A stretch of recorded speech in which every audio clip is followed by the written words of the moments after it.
6, 5, 4, 3, 2, 1. How about we do it again? 6, 7, 4, 3, 2, 1. I think I got it.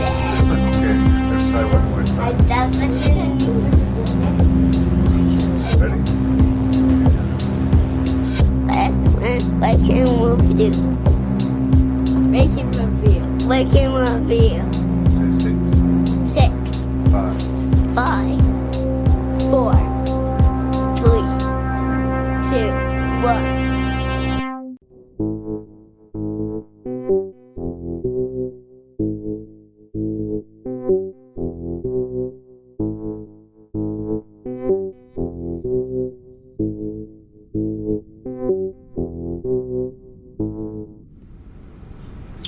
Hello and welcome to episode 238 of the Best of the 20 Teens. The show is of course Rank and Review, but I'm assuming since you're hearing my voice you knew that. And we're back to the second installment of the Best of the 20 Teens. We're going to rank our 20th to our 11th selections of the best of that particular decade. And we're going to review a bonkers movie called The Lure and a less bonkers movie called Blackcoat's Daughter. I would love to hear your feedback. I'd love to hear your thoughts. I'd love to hear your rank. So you can send that to ranknreview@gmail.com, ranknreview@gmail.com. The website is ranknreview.ca. Big love to Jason Dubray and Lee Beckmann for coming back and doing all of this hard work. And I'm not going to waste any of our time. We got lots to cover. So welcome to Best of the 20 Teens, Volume 2. Okay, Mr. Beckmann, what was your 20th ranked horror movie from the 20 teens? I think it's probably one of the prettiest horror movies on this list. Special shout out to also the soundtrack by Colin Stetson, who did the score for Hereditary. And I've rarely seen H.P. Lovecraft done so cinematically well. Like, this movie is pretty. I love pink because of this movie. And that's Color Out of Space. Too bad about that director. I think he's done making movies. Yeah, there was talk about him doing more Lovecraft, and then he got canceled, I guess. A long-term ex-partner came clean about his physical abusive ways, and all of a sudden he just got cut ties with the Elijah Wood film company. So right. No more. I wish I would have seen that movie actually in the theater with the sound, because it'd be amazing. Like and it's one of those Nick Cage movies, because I'm not always a fan when he cages out. But he's allowed to cage out because it's definitely in the script for him. Yeah, and I enjoy it so much because of it. And any time that you're honoring The Thing, like there's just the alpacas do look an awful lot like those dogs in The Thing. Do they not? No. Yeah. I love me some Richard Stanley. It's just he's just got some defaults, some faults in his character, and it feels like Color Out of Space should be on my list for me, and I liked it, but I kind of crossed it off the list pretty early. I mean, it plays to my soft spot. I will go for a crazy, even a kind of cringy, mid-level Nick Cage performance. Yeah. And I'll go for a lukewarm to bad Lovecraft adaptation. So they didn't have a big hill to climb to please me. I liked it a lot, but I don't think I would say I loved it. So it I'm not again, another solid selection. Yeah, I'm not surprised it's not on your list, but me likey. And once again, like I said, I think Colin Stetson probably made the best horror film soundtrack of the decade. I listened to the fuck out of it for the longest of time. It's just some moody, eerie, creepy soundtrack, even in the use of sound. Also, it's been a while since I've enjoyed Tommy Chong, and I know once again he's not exactly stretching, but I thought he worked well with the movie. And I just love that sort of weird kind of fantasy motif a little bit, which is a Stanley thing. But Color Out of Space. Have you seen it? Yeah, it's a runner-up for me. And I think this was part of the Nicolas Cage coming back. Now Yeah, he's back to the mainstream. yeah. It's less of the straight to video or straight to streaming. There's this. things There was now. Mandy. This and Mandy, Yeah, I think, Pig. really made it, and then it led to Pig, which I mean, is outstanding in Pig. Mom and Dad frustrated me. So I had fun with it. I- Yeah. Dismissible. like visually as well, Yeah. it is a stunning film. It just didn't quite make the list for me. So Fair Yep. enough. What made your 20th position? then? 20th, it's already been mentioned, but Alexandra Aja's Crawl. I have a story with this one. Yay.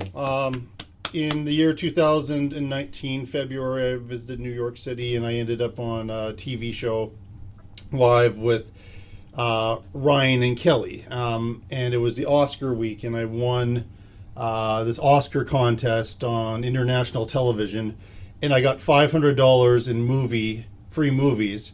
But I came back to Canada, and this was with Fandango, which is only in the U.S. No. So I arranged, it was kind of impromptu in the summer, 2 road trips through the excited states of America. And I was like, I want to use this up. I will see anything. And Crawl was playing in North Dakota in their multiplex. And I thought, well, I can't lose anything by watching this. Free to me. And Yeah. and I loved it. I had such a great time. It's all in the attitude and the experience you have. Yeah, you're right. Some things are absolutely ridiculous, and this is one for whatever reason I just don't care about any of those things. I thought it was brilliant. Like, he established that the daughter is this amazing swimmer in the opening scenes, and the build up to the storm, and the scene in the car, and then getting in there. Everything about it was exciting. It's again another tight movie where there's kind of no dead time in there, and it really overperforms. I mean, To sell the production end too, it was shot entirely indoors. wow. The Yep. set of the house and the house next door and the street and the gas station across the street Wow. is all a fucking set. Like, if you had told me that was shot in Florida in some town or something, I would have in totally order to believed you. maintain control of the water and the storm, Mhm. that was the way to do it. Yeah. And I didn't, until I watched the special features, I assumed it was shot outdoors. Yeah. Like, no, I mean, I've already made my case for Crawl. So It's on my and we're gonna be shelf. talking about it again. Yeah. So yeah, I'm actually surprised and heartened that everybody had Crawl on the list. I thought I might have been a little bit, yes, we like Crawl, but calm down there. No. We're going to start with another one that we have already mentioned here in my 20th position. Again, another one that came off and was put back on the list, but eventually upon rewatching, The Autopsy of Jane Doe Yep. needed to be there. Yep. The horror genre is not always kind to women. Mm-hmm. And what I connected to on this most recent viewing of that is this very literal assessment. We have a naked woman on a table and 2 men are cutting her open. Yep. And they're doing it for altruistic reasons. They're Yep. trying to solve a puzzle. They want to know what happened to her. Yeah. They're not villains. They don't deserve what happens to them. Yep. Nobody in the long chain of death that presumably this corpse causes genuinely deserves the horrible fate that they're going to get. Yep. But inevitably, this evil will continue to present itself. Yep. And I liked it right away when I first watched it. Like I liked most of Overdell's work in the decade. Yeah. Like, Troll Hunter's just a little bit too goofy to make the list. Yeah. But I really enjoy Troll Hunter. Yeah. And Scary Stories to Tell in the Dark, as far as like that feeling of the Amblin when PG-13 had like Yeah. real teeth to Yeah. it, does establish that. Not enough to get it on the list for me. But Yeah. No. Autopsy of Jane Doe, I think, does the job. And I've got a real soft spot for Brian Cox. Yes. Yeah. If you get Brian Cox centering your horror movie, you're in a good place. So, Yeah. once again, it grows on you too. I think that it's another one that upon revisiting, its strengths kind of reasserted themselves. It didn't dilute. It was still strong. Anything else? You guys, we already talked about it. Yeah. 19th position, Mr. Beckmann. So guess what we're talking about again? Uh-oh, is it Crawl again? It's Crawl. Yeah, I'm so glad that Alexander Aja has he made our last list, decade show. So he had to show up here. I'm also like, there's some sentimental value to Krull because it was the last film I saw at Rainbow Cinemas. Oh. And I saw it with you. Yeah. And so it had to be on the list just because, I worked there and, so much fun. No, I remember going to see it with you, and Yeah. I was expecting to like it because I Yeah. like the director and I Yeah. like animals attack movies, but I Yeah. wasn't expecting to like it that much. Yeah, Like, no, it was. it's fun. It's goofy. It's not quite Deep Blue Sea bad level. Like No. it's It's not better- bad enough to be considered a Yeah. guilty pleasure Yeah. to me. Yeah, no, it's a well-made horror thriller. Yay! I have not seen his new movie, that Netflix, that Oxygen? space one. Yeah, I have not seen that one yet. But apparently he's still going to make movies. So good for him. Once again, shout out to Barry Pepper. Canadian content, Yeah, baby. yeah. Yeah. I love the fact, and I should have seen it coming. But the fact that it's a gator farm that was like right next door, to, yeah. and it's over flooded. Like And the whole experience costs Pepper like an arm and a leg. Yeah. But the fact that she crawls in, and a good shout out to the aliens homage when she crawls into the gator den, and then the eggs are there, and I'm just like, and then she has to swim up. Bad situation's worse. Yeah. No. I think we can all agree Krull was a good time at the movies. It's so well made, poorly advertised. Like they threw no money at it in advertising, and it just came out in the dead of summer, and it still was a hit. Yeah. Like that's another thing that made me like about that movie is like It delivers. And Paramount apparently had no they thought it was a dud or something. And it was the sleeper summer hit of that year. Yeah. Where it just stayed around and made money and made money and made money. It overperformed. It did. Big time, yeah. So I'm so glad that Krull's on here. So there, Nice. Krull. I feel I've made my case on Krull already, Yeah. so let's move on. Well, to for Jason's number 19, for lack of a better term, the circle jerk continues here because I have the autopsy of Jane Doe, who is number 19 here. So we've talked about Krull and the autopsy of Jane Doe a lot, but going back, the performances, Emile Hirsch, a little bit of a missing persons alert there. I really liked him in Into the Wild as well. Yeah. And so I was happy to see him in this movie with Brian Cox, who is obviously one of the great actors of all time. Pre-Succession fame and all of that, now where people started to actually, know who he is, not just be a that guy actor. But anytime he shows up in any movie, but especially in a horror movie, he shows up in The Ring, I smile. He shows up in Zodiac, I smile. Trick or Treat. Trick or Treat. Yeah. Thank you. But sir. this was another one where, I've seen this type of movie before, but the execution from moment to moment is perfect, and it starts off a simple premise, and they throw so many obstacles at the characters. I watched this when I was on leave, living here in Regina briefly, at the Regina Rainbow Cinemas. And I was, again, here, and I was just like, I want to go see some movies while I'm here. Yeah. And this is one that looks like an interesting horror movie, and it was way better than I expected it to. This is another one I don't remember a whole lot of publicity for, like Krull, and it's great. So, well, the cast attracted me. You just don't see that kind of actors in a horror movie typically.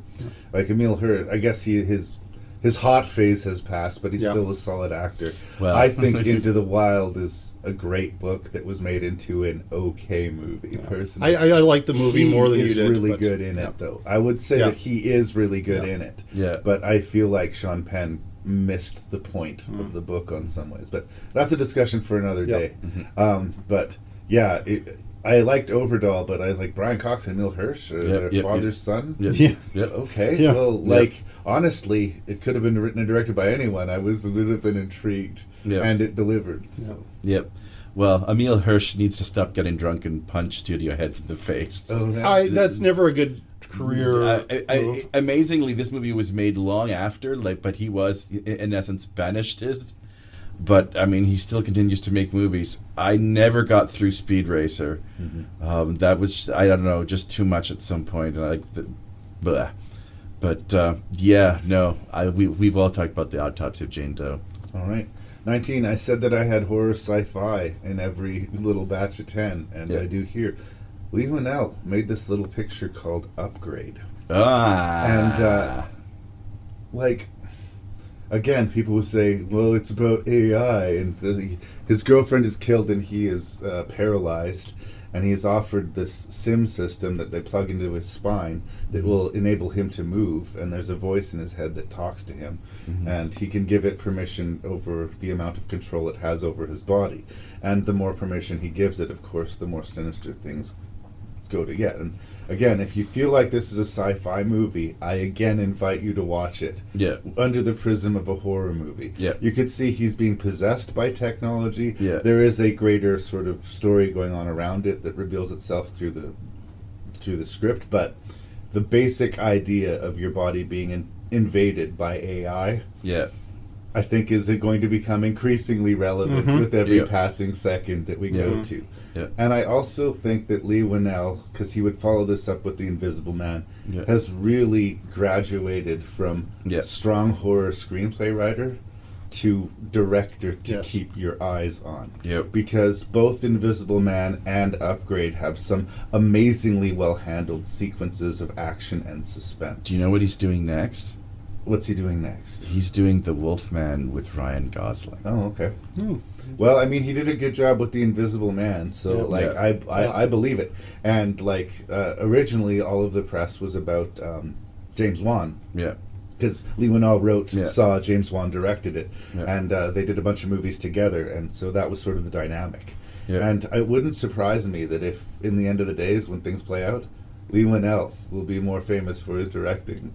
You never know. It could happen. But there's something about the way he handled the action scenes specifically in this movie that is so brutal. And the actor, Logan Marshall, is that his name? Does a really good job of the physicality of the role is intense. Like, his body's doing all these brutal things, but his face is like bewildered and shocked and like as horrified by what he's witnessing as anything else. And the duality of that performance, beating the shit out of someone while your face is like in a completely different I don't know, there's just a lot of impressive things about this movie, so I don't know, I don't really think of it as a sci-fi movie. I mean, unassailably, that's how it was sold, and that's maybe what it is. But the level of violence and the way the story closes out in the third act screams horror movie. Well, that ending is a horror movie.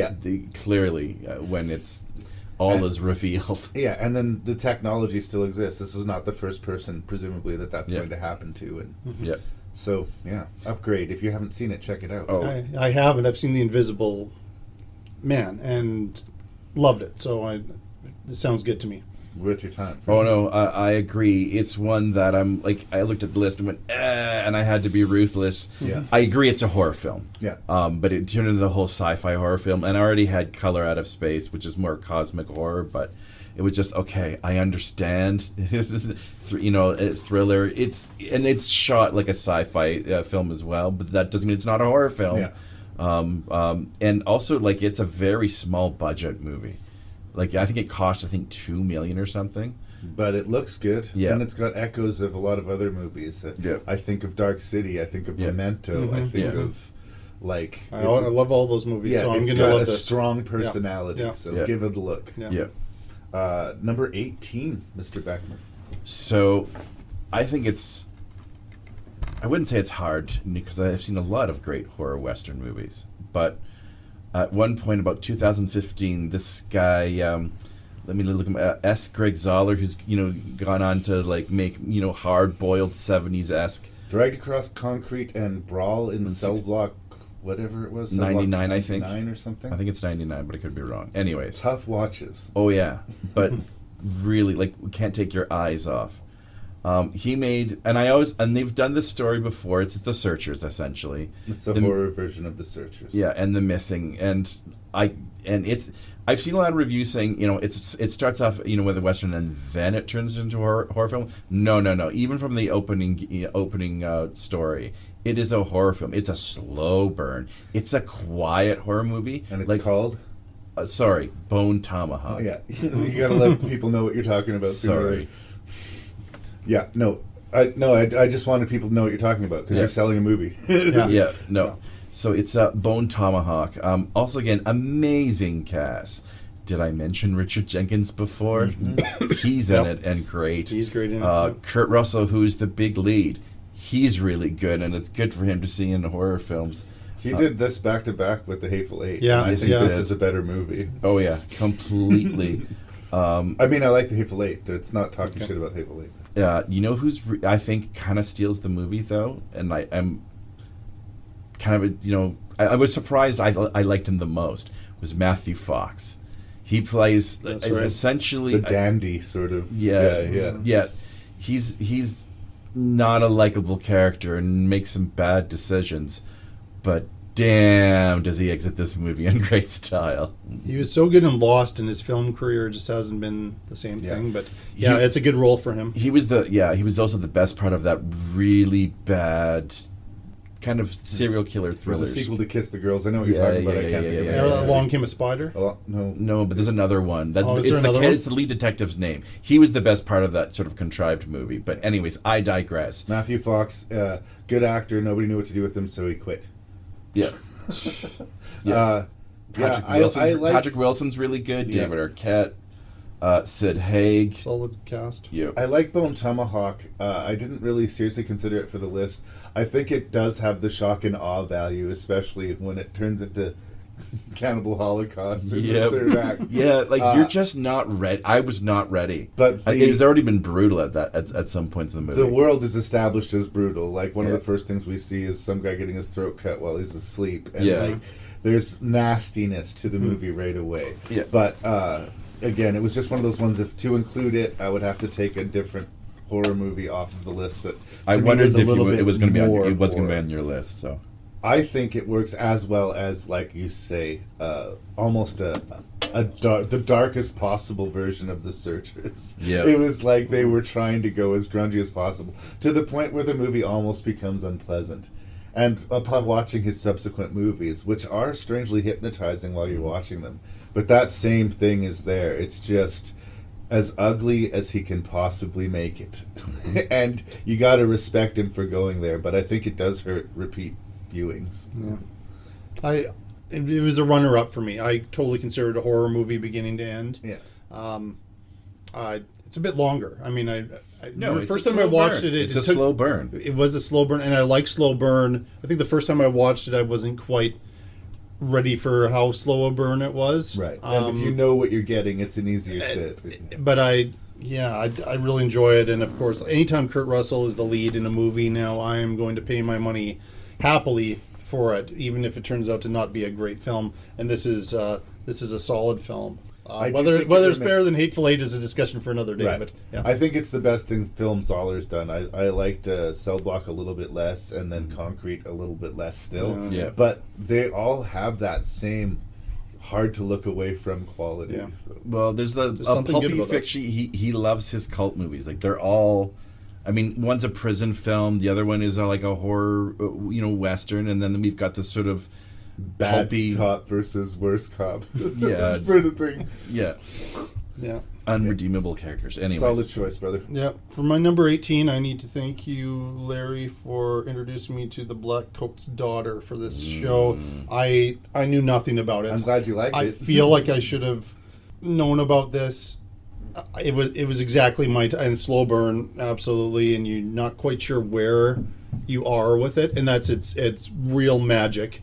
As well as gain some tremendous performances. That Kieran Shipka, who I saw in another movie, just one I hadn't seen, considering it for this list, and had almost the opposite experience. I think kind of steals the movie as much as I like Emma Roberts. And anyway, we're going to review that one later, and I don't want to get too detailed about it, but this is one that I almost...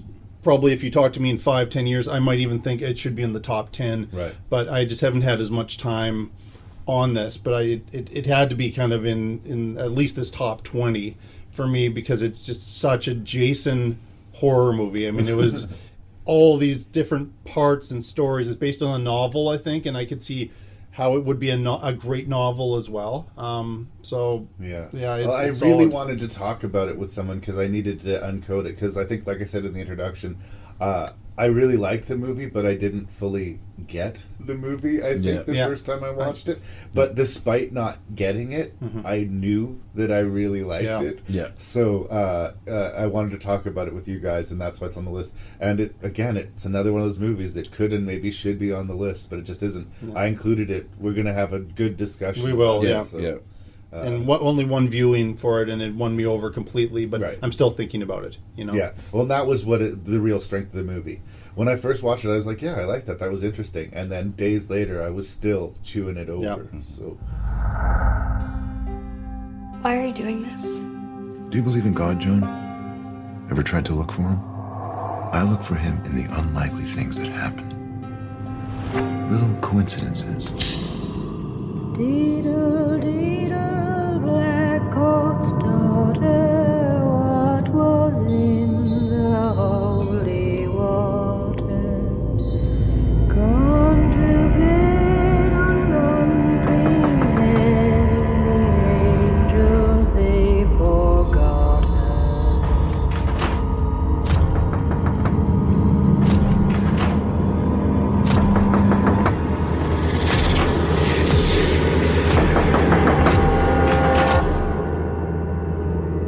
There's something funny. You smiled a little. Funny? No. Why? I mean, I just wish you could stay and see my performance. That's all.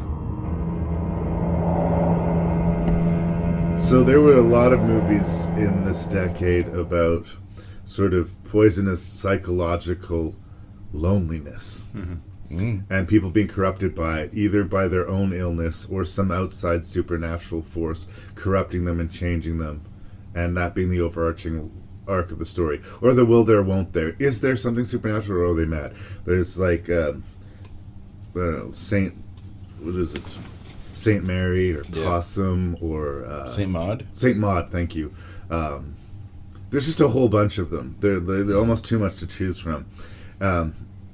I came across the Blackcoat's daughter. It had a good reputation, but again was underseen, and I wanted to do due diligence, so I watched it. And much like The Wailing, I really liked it, but I didn't feel like I got it. And that was my original reason for you guys to want to talk about it again. Yeah. Lee and I talked about it on the phone, and I was like, yeah, I have seen it before, but I better watch it fresh because I hadn't cracked the code. Yeah. And on the second watch, the movie clicked into place for me in a way that, like, I went from liking it, but being a little bit confused with liking it and being really impressed by the filmmaking. The other thing that people are talking about more and more these days is nepotism and Nepo babies. And everybody getting into Hollywood because they're, so-and-so's son or so-and-so's daughter. And do they have the things to back it up? Osgood Perkins' dad was Anthony Perkins. So he's like a Hollywood baby, running around. And he's loved the horror genre his whole life. And he's got around to making this movie. He's in a place of privilege and good for him. But he made a hell of a good movie here, I think. And it does not spoon-feed its audience at all. It enjoys its silences. In fact, I am embarrassed to admit, but I will, that the fact that two of the actresses were playing one character was missed on me the first time I watched the movie. That was the thing that fucked me up. I didn't realize that Emma Roberts was playing the older version of the character in the back timeline. I thought it was in the evil repeating itself. There was something, because they changed the actresses somehow that fucked me up. I missed some essential piece of dialogue the first time I watched Plus it. the name titles, I think, kind of throw you off. Because she's using someone else's name. She strangles this woman and takes her ID, and that's where the name Joan comes from, right? Yeah. Anyway, it also has taking place over two different timelines. Yep. And all of this is kind of hard to get your head around, and the movie doesn't help you at all. Nope. You're introduced to these two characters, but you don't know that they're the same characters in two different timelines. Yep. It just eventually gets unspooled to you. Yep. You don't fully understand the significance. One of the students has this dream that she's led outside by this dark figure, and she sees the wreck of her parents' car, and she screams her mother's name. The next day, her parents are late picking her up, and she knows that something bad has happened. Yeah. She and this other student, who has her own reasons to stay by herself over this Christmas, they end up sort of stranded together in this lonely, icy landscape. Yeah. And the loneliness and the loss has had a much deeper, more devastating hit to this character than we or she realizes. I believe that there is a supernatural component to the movie. Like, I don't absolutely. think it's just about someone who goes crazy and stays crazy, but I think it is open to interpretation. And for all of those reasons, I'm very impressed by the movie. And if Osgood Perkins wants to keep cranking them out, sign me up. But I missed a lot the first time I watched the movie, and I'm sure there's more to be said. So I'm very curious to hear what you guys thought of it. I get people loving it, but I also get people going, what the hell was that? So, Yeah. Well, I mean, you do have to pay attention because there's little clues that they drop along the way, and sometimes they're, just thrown away in a line. Like, I can't remember what the demon says. You're pretty, I think. It's the other girl. Or I think you're pretty. Do you remember that at all? I'm not sure what you're referring to directly, but who's the first actress that's possessed? You're talking about that's the Kieran yeah, Shipka, not sure like how the you younger, say her name. the younger version. Kieran Sherpa? Yep. Yeah, Shippy- and she Shippy? played Kat. Yeah. Yeah. Anyways, her and the Roberts character have that same line. That was sort of like little signals that they were the same person. There is a dream-like quality to it, or look to the film. It feels very hypnotic. I think there's a lot of The Shining in it. I also like the fact that they keep sort of the characters when things really start to spiral out of control. He puts the actors not either in the center of the frame or to the left of, just off kilter. These little touches to really do this sense of paranoia and just sort of hypnotic grinding away at you to make you feel so uneasy. I think that's a great somatic trick that really sort of plays with the viewer. But it's also the kind of screenplay where it just unravels and unravels and unravels, and you're never bored. You have to be patient with it. Yeah. It's not one of those things where hard to be ahead of it because you know so little for so long. Yep. But I think it's a great, amazing ghost story. And it's one of those, it has no reason to not be on my list. Again, it's one of many great titles from the decade. Well, and I hadn't heard of it, and you had a review for the show, and it made my list. I love this movie. I cannot thank you enough. Like I was, again, very hard on your other selection. Yeah. But I'm in like the exact opposite place where this was a pleasure from beginning to end. This was among the best of like the slow burn, figuring out the mystery. Plus, I mean, a great cast. I mean, Lauren Hawley, where the heck has she been? Nice to see you, girl. Yeah, it's nice to see her. And James Remar is the parents. Actually playing a decent guy for once. Yep. And like, I remember originally I was thinking, okay, they are the same character. Then I started to doubt they were the same character. Then there was a conversation that happens when we kind of realize, who these are the parents These are the parents. And then I was like, like based on, and I think sometimes, like, speaking of nepotism, Emma Roberts. I mean, There you go. Like Eric is not, while he's an Academy Award nominated actor.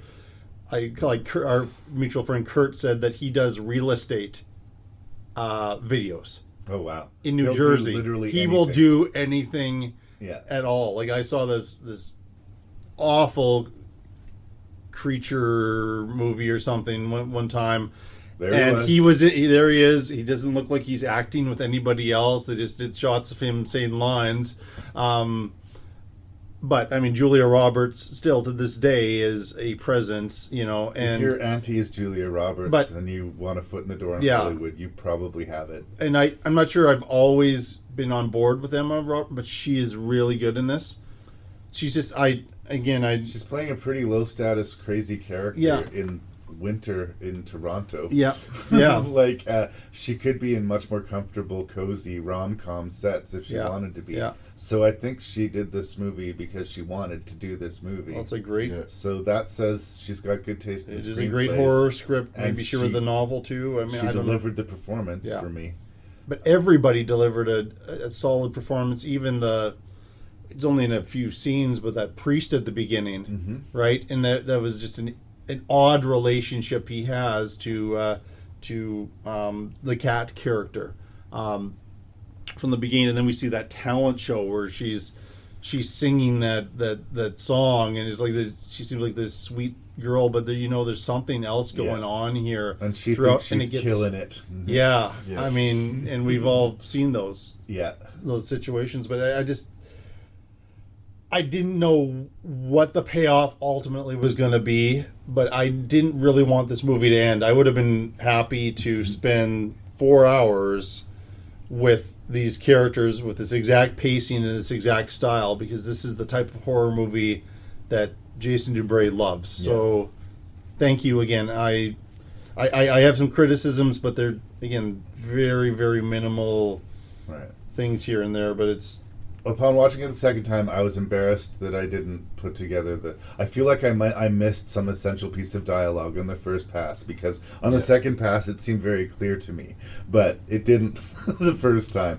And I think it's just the different casting. 9 years pass between the first murders that take place at the school and her escaping the asylum. Yep. Which is what we're privy to. But because we're not sure of the timeline, it initially feels like this is all happening simultaneously. all at the same time. Like Yeah, but little clues should have been were sort of ringing, because they showed the murder at least scenes of the two nuns, at least once, twice, just from different point of views. Yeah. Again, I just thought it was like evil repeating itself, Yeah. but it's so much more sinister than that, because I think, and this is my interpretation, and I will hear others, but a literal demon told her that her parents were dead, and it was telling her the truth, and she knew it. Yeah. And it offered itself to her, and having nothing else, she accepted it. Yeah. Yeah. Because And when it she had leaves- nothing else. Yeah. When it leaves, what does she say? You remember? Please don't go. It like moves from her to the windowsill, and from the windowsill it just vanishes, and she is devastated. Yep. And She's this alone. journey from escaping the psych ward to going back to the school is not about committing more murders, although when she happens upon one of the victim's parents, she takes it as a sign. She wants the demon back. And the demon isn't coming back. No. The demon did all the damage it can do and moved on. Yeah. So as She's she is lost. weeping at the end of the movie, it's not because she suddenly is aware of her madness and is feeling regret No. over the murders she's committed. She's weeping because the demon didn't come back, and she is still alone. Yeah. Yep. And that is a powerful ending to a horror movie. It is. Like, damn, son. Yeah. But I mean, the there's a thing couple is things that I could criticize if it was about a that, but- story about evil repeating itself, It's a meditation it would on have grief. still worked. Yeah. Like, it Yeah. still worked for me when I misinterpreted it, is Yeah. my Yeah. point. Yeah. And I don't know if I just exposed my weakness as a critic, but I totally missed this movie the first time I watched. I still liked it, but I missed it somehow. Like I have two things to say. One is fairly superficial. I feel like if Emma Roberts didn't want to be alone, she wouldn't have a problem. Right. But that's to the Crazy side. people, yeah. Yeah. And she's very crazy, but no, But she's that very doesn't composed. doesn't matter there.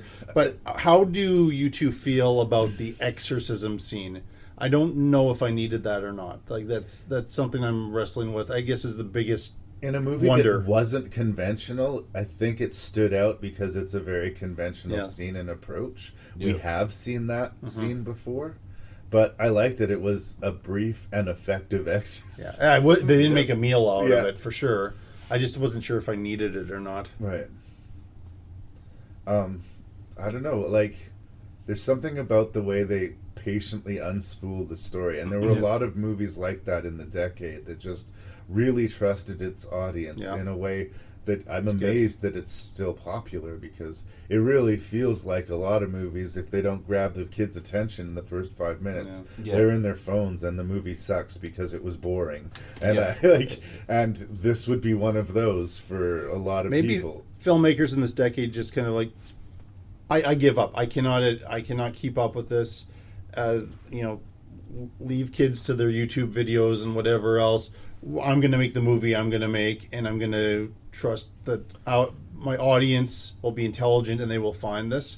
I mean, this could be in the company of Midsummer and Hereditary, and some of these. Again, going back to at the beginning, you mentioned the idea of elevated horror. It comfortably belongs in that company. Yet it doesn't. I don't think this has the following. I'm not sure how many people have seen this. I wish I knew about it years ago as opposed to now, but I'm happy that I've now discovered it. Yeah. So, and if Emma Roberts was too pretty for the part, maybe she was. A case could be made. I don't think so. I think it balances out with the use of James Remar, because before we know how bad she is, when James Remar approaches her and is offering her help, because of who he is and our history with James Remar, and the fact that she's by herself and looking in this vulnerable, he reeks of bad news. And he is not bad news. No, he is just a genuine guy. But he's just cursed. Actually, yeah. I mean that hotel scene where she's wrapped in a towel. Yeah. Like, I'm not sure if I knocked on the door and saw a young girl in a towel like that, I'd be like, I'll come back later to have this long conversation about things. But we're just like, where is this going? But it's just a misdirection, and I think part of it was But they aren't lying to us. I mean, there's nothing untruthful about it. It's just, well, and why is he being so affectionate to this lonely young woman? Well, because he had a daughter once, and she died, and he has this hole in his life that he wants to do something about it. And in true horror movie fashion, no good deed goes unpunished. Yep. I'm trying to remember the name of the actor. Lucy Boynton, I think, is the third girl. Right. Okay. And she does a great job. I mean, mean, she's a pregnancy scare. Yes. Yep. I mean, we have that in there, and this whole subplot with her boyfriend and stuff, and she's her parents. She's older. She's the more worldly of the two girls that are stuck for this holiday in this school. And we start thinking they're going to bond with this supernatural adventure together, but nope. Not going to happen. No. I'm sort of running out of things to say about the movie other than please watch it. Yes, check it out.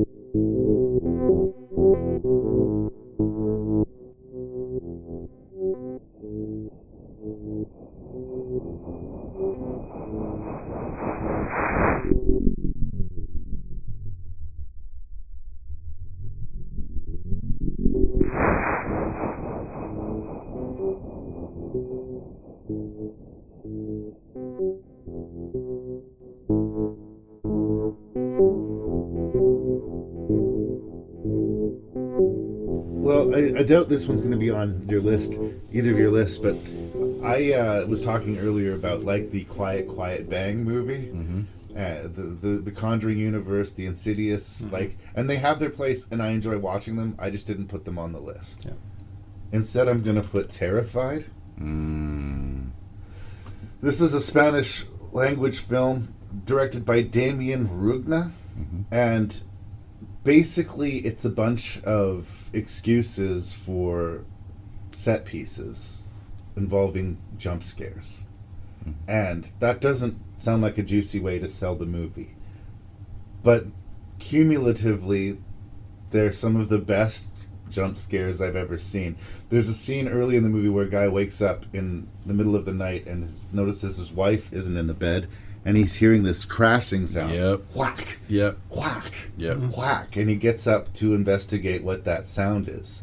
And it is so much worse than you could ever imagine I what agree. it would be. There's another scene where we've seen this little boy. The way they shot the scene, he gets, spoilers, hit by a car. But the way they're shooting the scene, you can tell it's going to happen before it happens. And you feel to yourself, oh, I'm ahead of this movie. But that's not how they're going to use the little boy. The real story of that segment is the little boy shows up home later after being buried, filthy.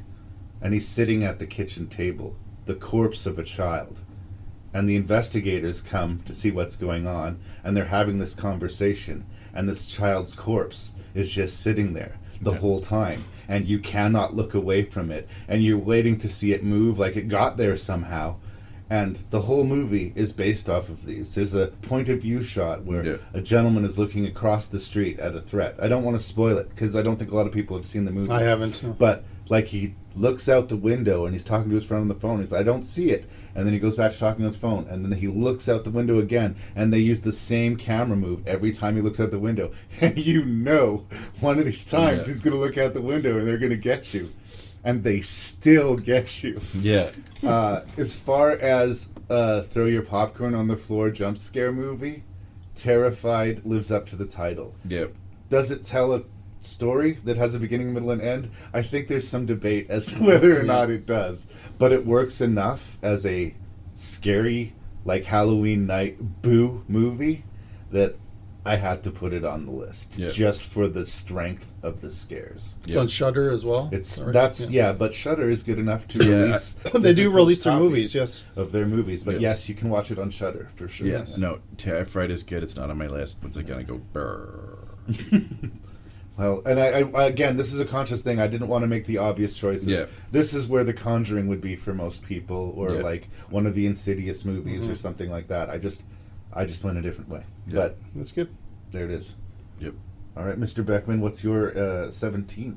So there's this guy named Michael Daltrey, who I think is 3 for 3. I mean, lovely. Yeah, I mean, I think he made a really great Godzilla movie. I mean, it's flawed, but it's fun. But it's fun, and it's like if that's his worst movie, I think that's amazing. I was not prepared to how scared I was during Krampus.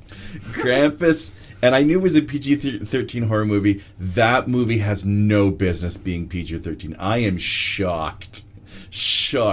Someone paid somebody off. Someone got a blowjob at the ratings board because I was like, whoa, whoa. The monsters in Krampus, forget the Krampus is a giant evil fucking Santa Claus.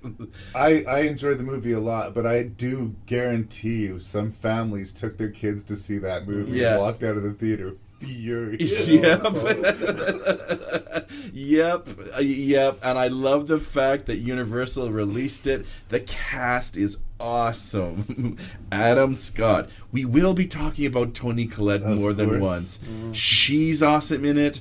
I mean, the kids, David Kirchner, Alison Tolman, Conchata Ferrell, I think is the grandmother.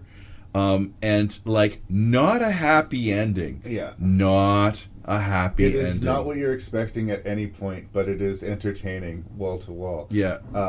Again, it could have been like an individual segment from Trick or Treat, but it's just blown up into its own movie. Yeah. I don't like it as much as I like Trick or Treat, but I like it a lot. But again, I just couldn't find room for it on the list. It also had that nice buttering, layer of black comedy. What's funny is really, really dark. Even when the shit starts really going down, I'm still laughing pretty hard. I do love me Adam Scott in that movie. That's a good pick, brother. I just wow. And he's 3 for 3. Trick or Treat is amazing. Maya has not seen Krampus, and I do think that will fuck her up. That's called the therapy bills. You're making a face, so you're not feeling Krampus as much? Well, no, what it is that you're selling on me that this looked like another one of the PG-13 watered down horror movies based on the marketing, right? And it was on this long list for the show, but I thought, it's some Santa Claus. Like, it's not. It's kind of minor horror. So I dismissed it and didn't watch it for this. And now that's what the facial expressions are about. That I should have watched it, because based on what you're describing, this really does belong in our conversation. So it's in our conversation, but I have not watched Krampus to this point. Watch Krampus. I think there's a relationship that develops between Adam Scott and David Koechner, where they start off and they fucking hate each other's guts, but through the progression of this increasingly insane evening, they kind of bro up a bit. And I don't know, it's well done. It's well done. This is the first time where I'm kind of like giving you the stink eye that You're shocked it's not on the list. Again, most other decades it probably would be. That I couldn't find room for any of the Godzilla movies. His Godzilla wouldn't touch this list with a 10-foot pole. But this might ultimately end up in my regrets. You know, I had lots of regrets from our last show, but this might be when I see it. I was just not ready to be as scared as I was during that. And I even love the opening like credits montage when it shows this, like the madness of Christmas shopping. I just is like I started to applaud, and that's when I knew that I was going to love this movie, and it just kept on going. And it's okay with being crazy. It's a crazy movie that's just like, deal with our crazy, live with it. No business is it being PG-13, and there's the unrated cut. No business. It's not a family-friendly picture at all. No. What's your? Should have watched it. Number 17. There could be an argument this maybe is not a horror movie, but it is such a bleak number. Again, I watched it because of your show, and it's on Netflix, so you probably don't have it on your list here, but it's Cargo. Lovely. Directed by Ben Howling, Yolanda Remke. Martin Freeman just gives a devastating performance. He shows up in the coolest movies, that guy. He does. That guy has good people, or he himself is good at picking projects. But he's playing an Australian. I didn't know that he could do that in here. And the zombie apocalypse is happening, and he needs to find somewhere safe or somebody to, get his kid to, because he knows that he's going to turn. And just the journey of the film is memorable. It's one of two movies which are very much bleak numbers about fathers and kind of survival with an impossible situation. And if people haven't checked out, again, this is among the best of Netflix horror cinema. So thank you for promoting it on your show, and I the really amazing love this thing movie. about that movie, and it is really good, and like I want more zombies on the list. I kept on taking zombie movies off the list, like The Dead and The Girl with All the Gifts. I like it a lot. I just couldn't find the room. But in that particular case, Cargo. Yeah. I just forgot the title of it. It was based on a short film that I saw on YouTube, and you can watch the entire short film. It's like 8 minutes or something like that.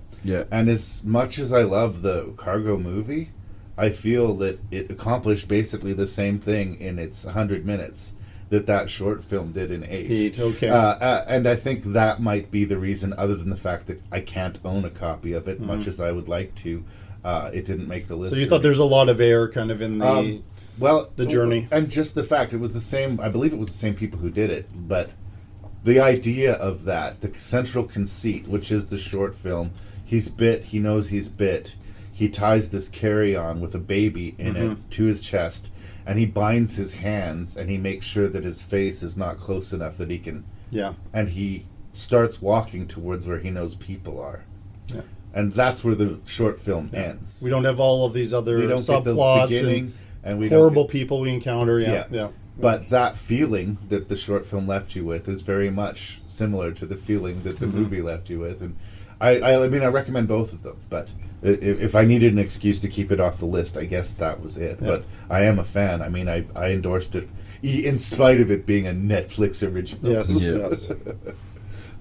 Have you seen it? I have not. So I'm silent. I just go murr. My 17th position, I like it when, quote, legit directors go into horror movies. Rennie Harlan did a found footage movie about the Dyatlov Pass. Yeah. Either called Dyatlov or the Devil's Pass, if you're into that. That was an interesting one. Steven Soderbergh did this movie called Unsane, which he shot with an iPhone. And I thought that's kind of interesting. And of course, Aronofsky did a couple of them with the Black Swan and Mother. I guess you could debate whether or not it's a horror movie. At one point, it was on this list. But, It's certainly horrific. But Not a happy I'm gonna movie. go with Barry Levinson. Yay! And this found footage movie, The Bay, Yeah. which has such an ick factor to me. I find the movie so repulsive. Yep. The creatures that crawl under your skin and get into you, like, ugh. There are sequences of the movie where you start wondering, like, where are they getting this footage from, or why are we seeing the cops commit suicide? But there's moments that feel a little bit off key, having watched it 4 or 5 times now. Yeah. But generally speaking, it just makes me feel terrible. And I think that it's so interesting that the whole idea of the environmental devastation that they're reporting on in the movie, all of the statistics and facts that they're dropping, those are all real. Yeah. The only thing that isn't real is the visceral monster movie factor Yeah. of it. Yeah. But fuck, that movie just got under my skin. Yep. It reminds me, in the previous decade when we talked about the one where they're all trapped on the pyramid, the ruins. Yeah. Yeah. Where it just made me feel gross. Yeah. The whole time. Yeah. The Bay does that. Yeah. But that's the point of it. Yes. And you would never believe that Barry Levinson is this Yeah. guy who did Good Morning Vietnam. You know? Well, he did do Sphere, so Yeah, but again, Still, it's a leap this is to a different this type of level thing, of ick. yeah. It is grotesque. Oh yes. And Oh, yeah. I just didn't expect him to go there, and I like that. Yep. Yeah, So, you could say this is done by an indie director who doesn't I have would a have name. believed it. You Yeah. totally believe it. Yeah. Yeah. It went last night. I decided to not allow myself ties. Right. Up until last night, it was on the list. As I think it might have been number 30. Okay.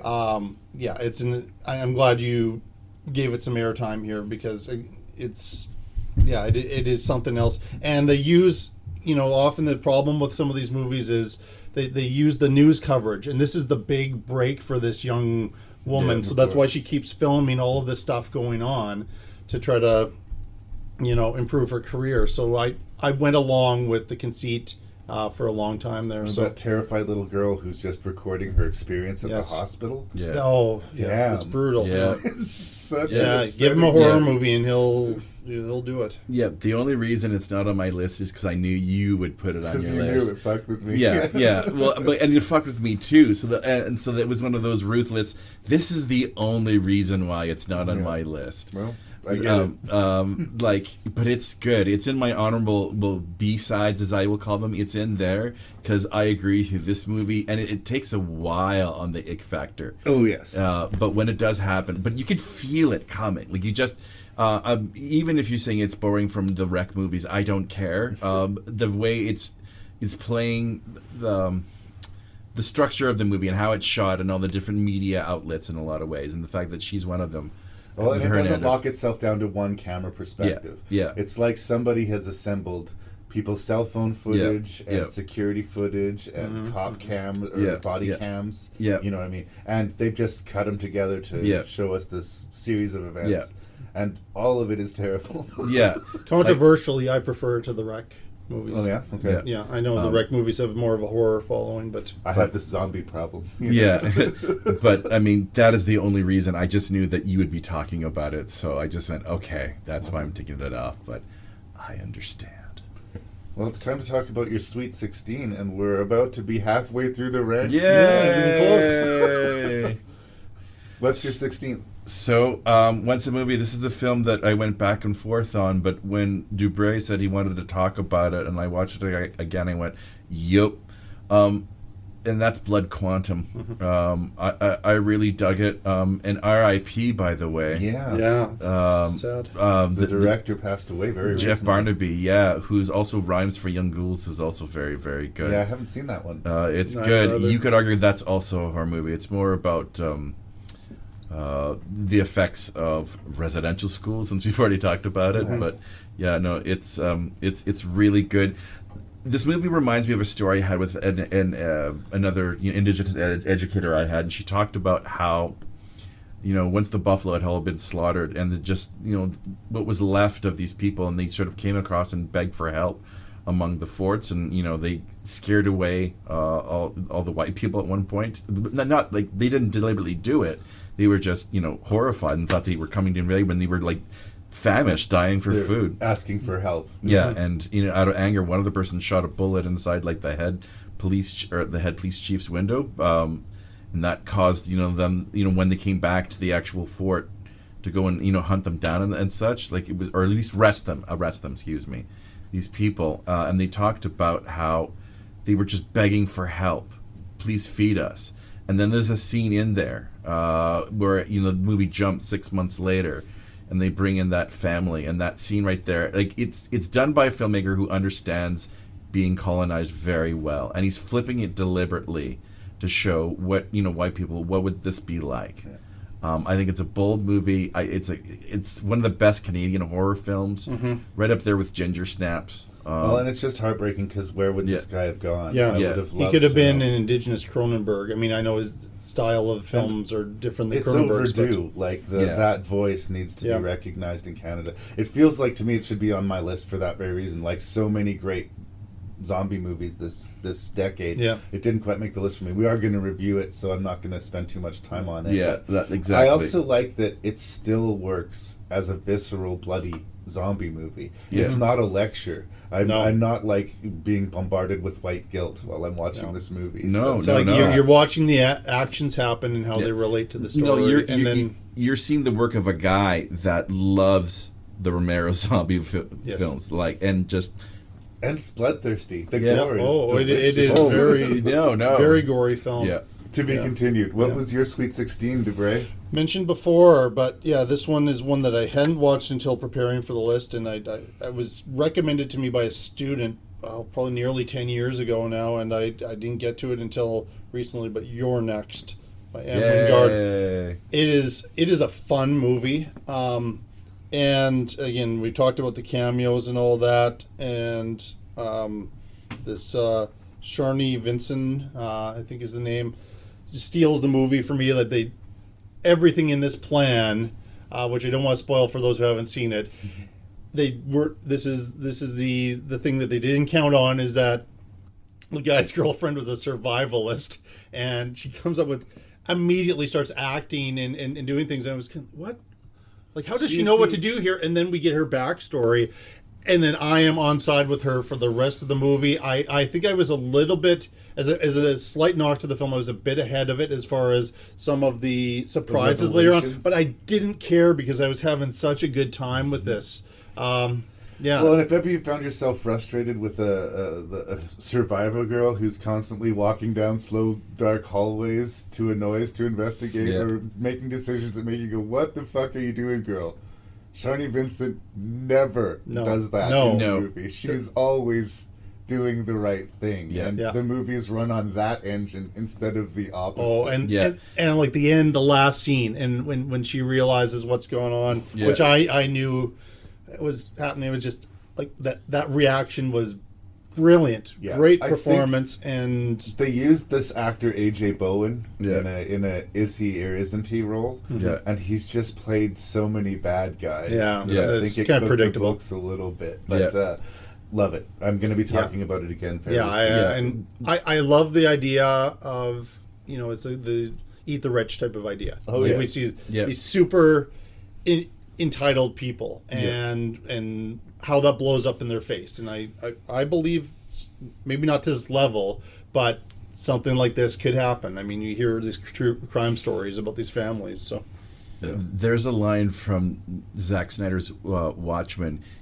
You're not locked in. I'm not locked in here with you. You're in here locked in with me. And that's the thing that it takes a while for that family to realize that they've entrapped the wrong person. She's not in as much danger as you guys seem to think that she is. Yeah. Fair enough. That's a solid choice. I'm going to talk about another tie for my next selection, and it's a good connection because Ty West has a supporting role in You're Next. And Ty West directed two movies, one called The Sacrament, Yeah, I knew you'd and be... one called The Innkeepers. No! You realize you forgot that one? No, no, it was just one of the sacrifices. It was a sacrifice for me. Innkeepers. Yeah. Yeah. But again, these two movies couldn't be more different. Yeah. I mean, they both feel like Ty West movies in that they both take their time and they care a lot more about like making you feel things and get to know the characters. Yeah. And then all of a sudden, before you even realize it, you have a knife in your stomach. Yeah. And then before you can complain about it, somebody is twisting the shit out of that knife in your stomach. You're just like, shit. It's funny because like The Innkeepers almost is like, it feels like daring you to keep watching it. Yeah. The first half an hour, Yeah. it is taking its sweet time, Yeah. but it is very patiently setting shit up. Yeah. You just aren't aware of the setup that's happening as you're watching it. Yeah. And hopefully you're falling in love with the characters in that Yeah. first half an hour, because otherwise it's going to be really slow going for you. But, Yeah. fantastic. Yeah. Turn all the lights off. Turn all the sound I down. love the lead. What's the lead's name? Sarah Paxton or Pat Healy? Those are the two. Sarah Paxton. Yeah. Yeah, I really liked her. I like Sarah It's Paxton. maybe number 35 for me. I think Yeah. it was really close to cracking the list. Well, there, but Ty West has finally seemed to be broken through this X trilogy that he's working on. He's got the first two done, and the third one is coming sometime after the. so there's strikes. another one. Yeah. Oh, I love them. I love them. Yeah, I love them. So the X happens, then there's a prequel, and then there's another story happening after X. Yep. Pearl, Yeah. I've talked to you about that, but yeah, don't go on a fun tangent. Sacrament, you will hear from Okay, good. Me, well, yeah, I was going to but- say, Jason and I talked about the Sacrament. like the and cult episode. Yeah. I felt like that was an amazing movie that nobody acknowledged. Yeah. Still, I don't Yeah. hear people talk about it. That At central all. character from that actor did the one scene role in No Country for Old Men. Yep. Can't remember his name, but he's incredible in the movie. Yeah. And there are some deaths that take place in that movie, like that are hard. Gene Jones. Gene Jones, thank you. There's a guy who gets poisoned by a family member, and a mother who tries to take out her daughter before the cultists can herself, and that just do not sit right. They're just like, what the hell did I watch? Yeah. So, I've been a fan of his forever. I mean, I made you watch one of his early rough movies called The Roost. You don't Once have to Upon a convince me Time. about Ty West. And I get that, well, some people lose patience with him, but I'm on board for Ty West. I am if too Ty now. West has made the movie, I'll watch I it. will, His Western happily. in the Valley of Violence. Oh, I have yeah. a lot of We fun reviewed with that. I mean, I wish that was a horror movie so I could put it on the list. I kept thinking, But I had a lot of fun with it. Yeah. It's a dark as hell Western, but I had a lot of fun with it. So, Ty West, Innkeepers, Sacrament. Great choices. I have no excuse not to have the Innkeepers on the list. Honestly, I looked at it last night again because I knew I'd cut it out like 7 days before, thinking, am I seriously not going to have the Innkeepers on the list? Because I love it as a ghost story movie. Such a great movie. Mm-hmm. Once again, I thought he's going to talk about it. So, but no reason not to be on this list. I love me some Ty West. Love me X. Loved me The Sacrament when you used to show it to me. House of the Devil. House of the Devil. Super solid. Yeah, no, it's just, you even heard me when you mentioned it. I'm just like, I have no reason. House of the Devil's amazing. No, it's in my honorable mentions. It's in my honorable mentions, The Innkeepers. Mr. Beckmann, what is your 15th ranked movie of the 20 teens? So, if I'm honest with myself, I think this is the better horror movie by Jordan Peele. I love me some Us. I think it's a scarier movie than the other film that we're also going to talk about. I also will freely admit that I have a very biased opinion on... You have a more than friends crush on Lupita Nyong'o. Yes. She's spectacular in the movie, though. I am unashamed. No, I get it. For me, it was actually that Little Monsters movie she did. I really found her charming in that one. Yeah, but I I think she's amazing in this movie. Her performance is very outstanding. strong. There's there's a reason why I'm angry at the Academy. There's lots of reasons, She actually. was but- this close to nomination. Oh, Yeah. Yeah, The Actors Guild people nominated her, but they were that close. I don't know why. It was But bizarre. It was us. shut out. Yeah, she Us. gave 2 fantastic performances in that. Yeah, in the movie. Yeah. one movie. Yeah. Us is an amazing I- horror film. I think we'll be talking about Us Yeah. more. But, Okay. Yeah. But Jordan Peele had already arrived, but this is his sophomore effort. God damn. Yeah. I think it's the better film, but I put his other movie, which we will be talking about, High expectations for a second film. higher for different reasons. But that movie scared me. I really like Us, Yeah. but it's one of 3 movies that I took off the list early. I'm a kind of a hypocrite because I made excuses for movies like Crawl. Yeah. But there are 3 really popular horror movies, and I get why they're popular, and again, any other year that would be on my list, Yeah. that have one element of plot point in the 3rd act that turned me enough to keep it off the list. Okay. I don't want to get into it because I would hate to spoil Us for anybody who hasn't seen it. Yeah. But I do have a little bit of a 3rd act problem Okay. with that particular picture.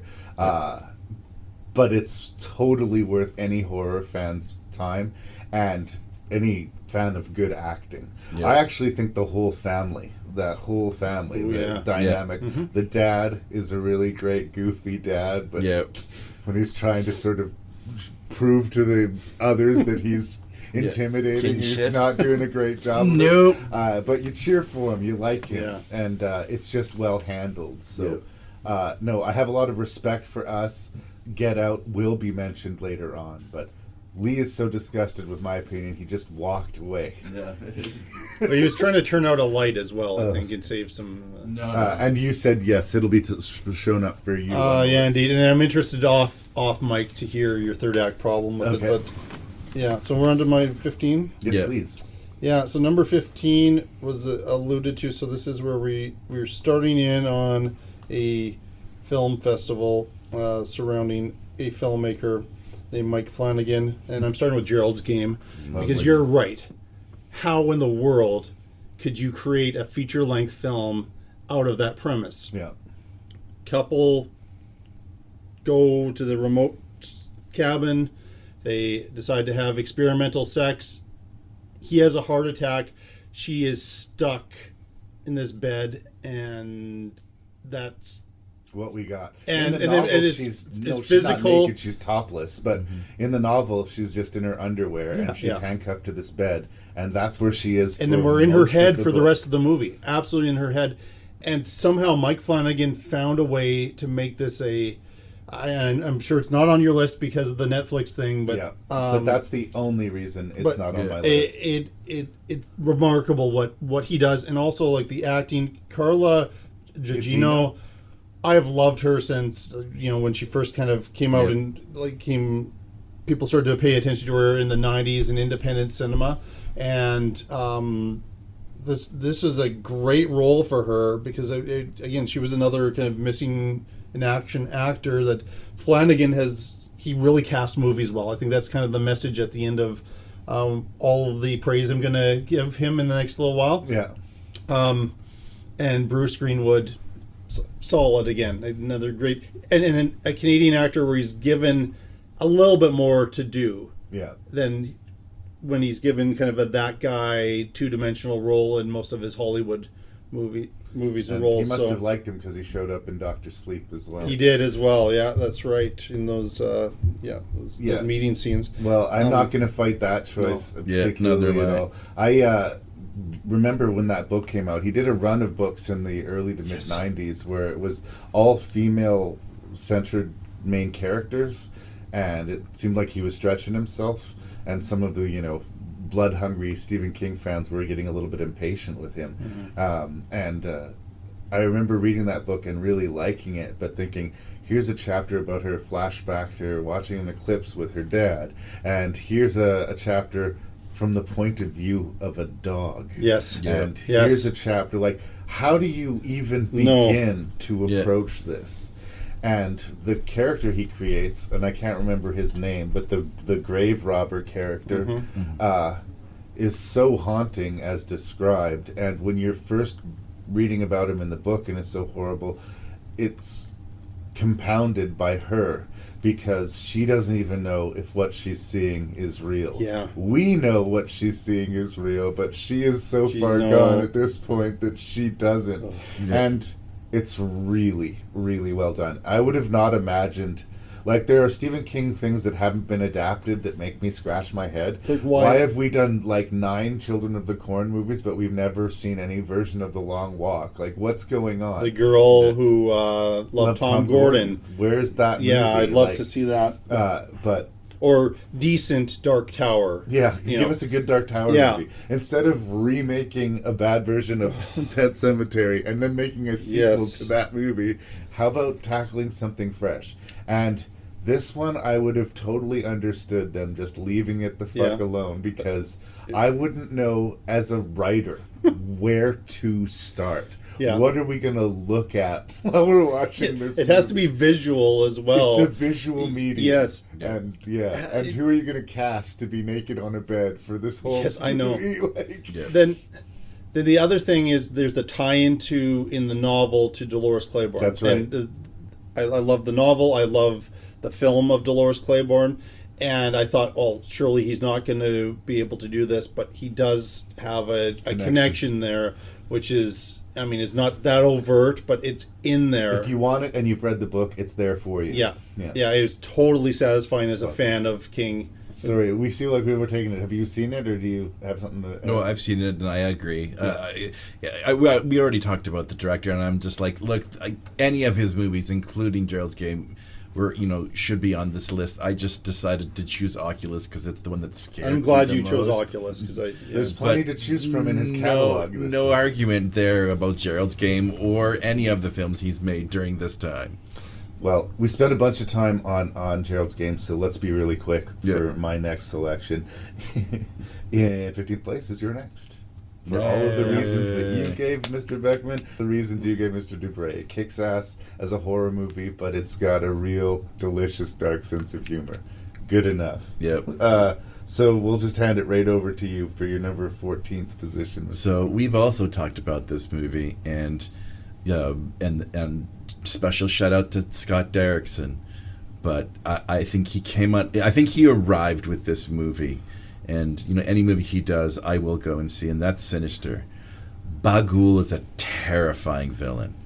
I hate the jump scare at the end. We called it a mile away. I think it's like, once again, Sinister's almost a perfect movie except for like one bad decision. And I heard that the studio actually sort of pushed it upon him. He should have stuck to his guns because everything is delicious about that movie. I love Vincent D'Onofrio. I think Ethan Hawke rules. And I can't believe I'm forgetting the other cop, that actor's name. Right, from It. The Red Wire. Zone. Yeah. John Red Zone. He's great. Just like the 16 millimeter films or 8 millimeter films, whatever he finds, there's some the jump scares are so well made. And for like a Hollywood polished production with like familiar actors in it, it's a lot darker than you expect it to be. Yeah. There's a scene where his son, who has night terrors and walks in his sleep, erupts out of a box. Yeah, it's creepy. And it's out of context. And something creepy's going on, but you're not expecting this little kid to unfold himself from this cardboard box and start screaming. And his father picks him up and carries him outside, which is a true detail, which I appreciated. They didn't make a note of it in the movie, but if someone's sleepwalking or in having a night terror, somehow putting them outside will wake them up. Their body somehow clocks the change of the environment, and it takes them out of it. Yeah. I don't know. It's full of good details like that. Yeah. And I like it a lot. I've learned something. But there you go. Fun fact. Fun fact. I didn't know that. That's edutainment. I don't have kids, so I don't. Yeah. There you go. There you go. Sinister's awesome. Yeah. Agreed. Choice. Okay, continuing on with Mike Flanagan. Oh, it is. Hush. Overperformed for me. I watched it in one of Scott Lehman's October challenges. I think it was the one, nearly 2 years ago when I watched 50 movies. I must have had a month where I could watch a lot more than I normally could. And I was just like, why have I not heard anything about this movie? It is so good. I am a bit of a a sucker for the psychological thriller. The home invasion movies really kind of bother me too, but also this like Kate Siegel. She's really good. Really good. She kills it here. It's literally and figuratively. Playing this writer. It was deaf mute, I guess would be one of the terms there, and this guy just comes in. Played by, I didn't recognize it as John Gallagher Jr. Until afterwards when I was looking at like who was that guy. Seriously, that's like the clean cut guy from and he's a great villain in this, and the cat and mouse game, and the fact that like he thought this would be easy, and she is right up to the task. I recognize that it's not a perfect movie, but you wanted to punch that character in the face. Oh, he's awful. Amazing in it, and like he earns it. I wanted to go into the screen and punch that character in the face. But yet what makes the payoff. But yet I cheer for him in the Belko experiment so much, and I'm totally on side with him and feel horrible for him at the end, and cannot stand this guy in the movie. And how you take, I think this is maybe his secret ingredient, and you've talked about James Wan's kind of like this too, a very familiar subgenre, and you can almost make it seem new with your approach to something magic in the direction here. I love this one. It had to be on my list, even though it's maybe not completely and totally a horror movie. No, I think it's a home the violence and the situation, the level of tension is there was a whole bunch of these sensory horror movies. I think Bird Box started it, but there was the silence and like and this was so clearly the best of them that it kind of embarrasses the rest of them as far as I'm concerned. And that John Gallagher Jr. performance, you're right, you hate him so much, but that in a weird way is what makes the movie work. Shock and Awe, a movie that I very seriously considered for the list, but I just had too much sci-fi on it. 10 Cloverfield Lane. John Gallagher Jr. and John Goodman and Mary Elizabeth Winstead in a box together. It is fucking awesome. No argument. Another there. movie that any other decade would be on the list for me, but I just couldn't. It was somewhere in my top. I want to say top 50 because there were just so many that I was considering. No argument there. He's just been quietly super solid the whole decade, and he will. This is not a guy that comes to mind right away, though. I don't think the casting directors are like. I hope he gets the role where people are like, oh, this guy's awesome, and then we've been saying that for a little while. No, I remember when I saw it, and right away one of the first people I talked to about it was Lee. It was like, have you seen Hush? Because you probably should put it on the menu. And that's another one of them where there's like a half a dozen horror movies named Hush. But this is the one about... There was the Jessica Lange one in the 90s. No. She's amazing at it, and well done, Mr. Gallagher Jr. No. He does a good job. In 14th position for me, roughly halfway through the list, It Chapter 1. Chapter 2 will not be appearing. I have a real strong personal connection to the novel, and I really wanted this movie to be good. And I do mostly really like it. I find, like, again, the farther they drift away from the novel, the more I find myself getting frustrated with the movie. But the casting is impeccable. And if they had to update the movie, and I understand why they made that choice, they did a good job of updating the scares, in the original book, Stanley gets scared by a mummy. And in this movie, it's this painting that comes alive in his dad's office. And it serves the same purpose, and it does the same job, and it's still the same movie, essentially. They just did a good job of updating it. And when it's working really well. If there's a problem with the movie, and I thought maybe you guys would think it needed to be higher on the list, but we've already bumped into it once, is the same problem that the book has, is that scene to scene, chapter to chapter, everything that happens in the movie is terrible. Here's a scene of a girl being abused by her father. And that was a scene of a boy being bullied and having a name carved into his stomach. And here's a scene of a black kid being mercilessly racially bullied. And it becomes oppressive with the book and with the movie that there really is no safe place except for when the kids have a few moments where they're bonding and And the joking with each other. I get that stuff, yeah. there's some incredibly dark movies on this list, but this is essentially to me about a monster that takes the form of a clown and eats kids, and that in a way is fucking dark enough. Yeah. And so I like it a lot, and it is the adaptation that we kind of deserved, but I don't think it is the adaptation. It's not there yet. And what's something I didn't mention when I was showing it out, and I mean, this is meant to celebrate these movies, so like getting full review nitpicky, but Right. if we're going to set it in the 1980s, I don't buy Georgie and seeing that clown and being Okay with naive enough to actually put his arm in there, you know, and that's basically the first scene of the film, and I'm like, okay, in the era of don't say no or don't talk to strangers, Yeah. and all the videos and all of this stuff, if it's set in the 1950s, I believe, oh, the circus is fun, it's for kids, this kid would just believe anybody who claims that they're a clown. Yeah, I believe there's a line that accounts for it in the book that they couldn't put in the film, obviously. Yeah. But in the book is, you know, if Georgie was a couple of years older, he might have asked himself what a clown was doing in his sewer drain, and how he was able to even be standing with the current of the water. Yeah. But Georgie wasn't 8. Yeah. He was 5. Yeah.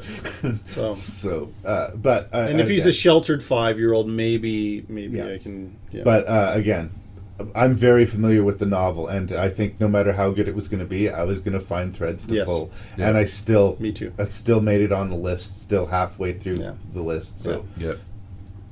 it chapter 1. Yeah. Yep. And maybe we could go honorary mention to Mama, because I do think Mama is good. Mama was on my list up until recently. Yeah, but I just it. Come on. Yeah. Oh, we'll be talking about it again. Oszalałem.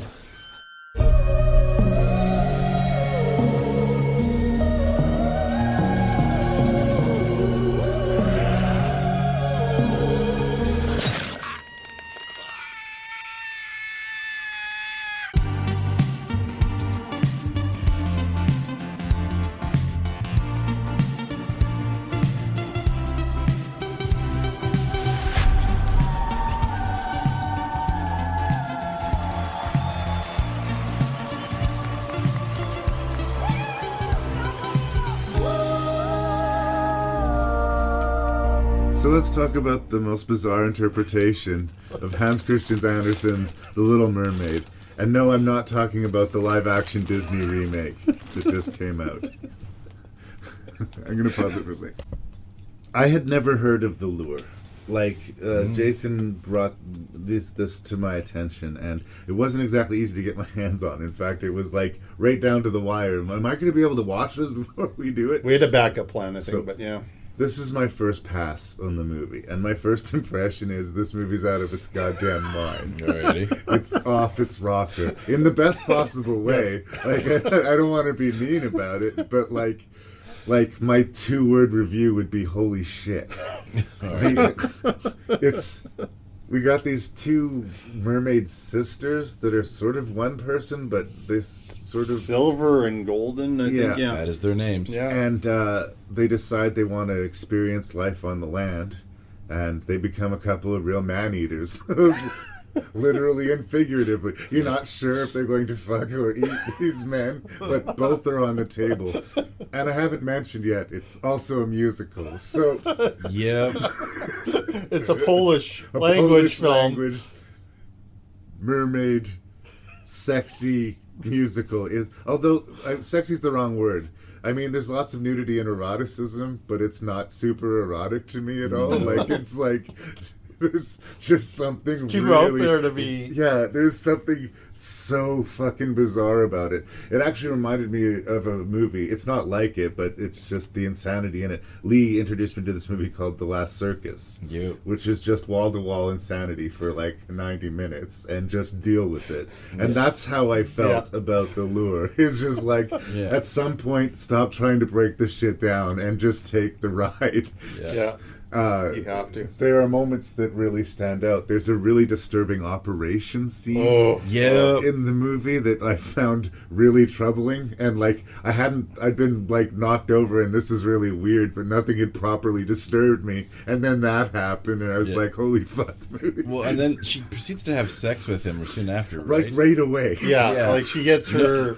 Yeah, She she gets her gets her bottom half. parts. Yeah, yeah. And like, doesn't he have like blood all over his pants? I'm sort of Oh, yeah. She still has blood on her from it's really Yeah. crazy. Yeah. It's really, so they end up working at this brothel, both singing and It's servicing a nightclub, men. sleazy nightclub. Or Yeah. maybe nightclub, maybe brothel's the wrong word, but like it's an intensely sexual movie. I think we can fairly say that. Yeah. And that's part of the reasons they're coming out of the ocean to like let their fins down. As it were. You. But at the end of the day, what I come down to and why I didn't make the list, although I'm happy, I'm all smiles, I'm glad I watched it. But when I said with The Wailing, what is this movie? I am confused. In this movie, I'm like, what the fuck is this movie? Like, thank you for existing, and now that I know it exists, I will happily spread the word. Yeah. I'm happy to be here, but what is this? And I don't have an answer, but I still have a smile on my face. Yeah. And I think that's the goal of the movie. I honestly, unless there's some element that I completely missed, or there's something lost in translation really large, I think the goal was to entertain and bewilder. And if that was the goal, mission accomplished. Yes. But as far as breaking this down, as far as answering what does it mean, I have no idea. But one pass, so.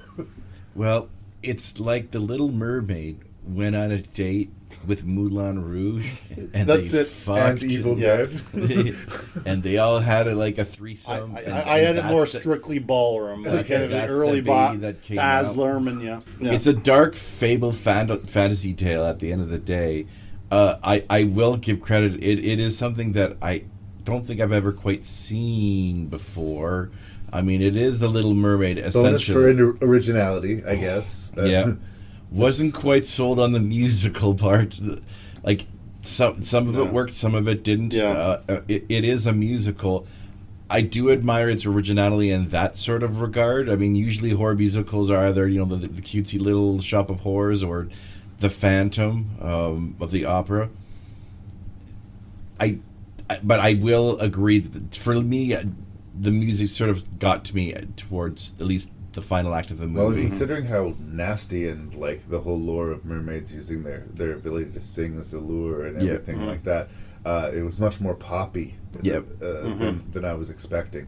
But and again, and the juxtaposition, the lyrics are impenetrable to us. So we I guess just sort of also take it in. the juxtaposition of here's this poppy love song, and then we have this really graphic, really pedophilic scene because they look so young.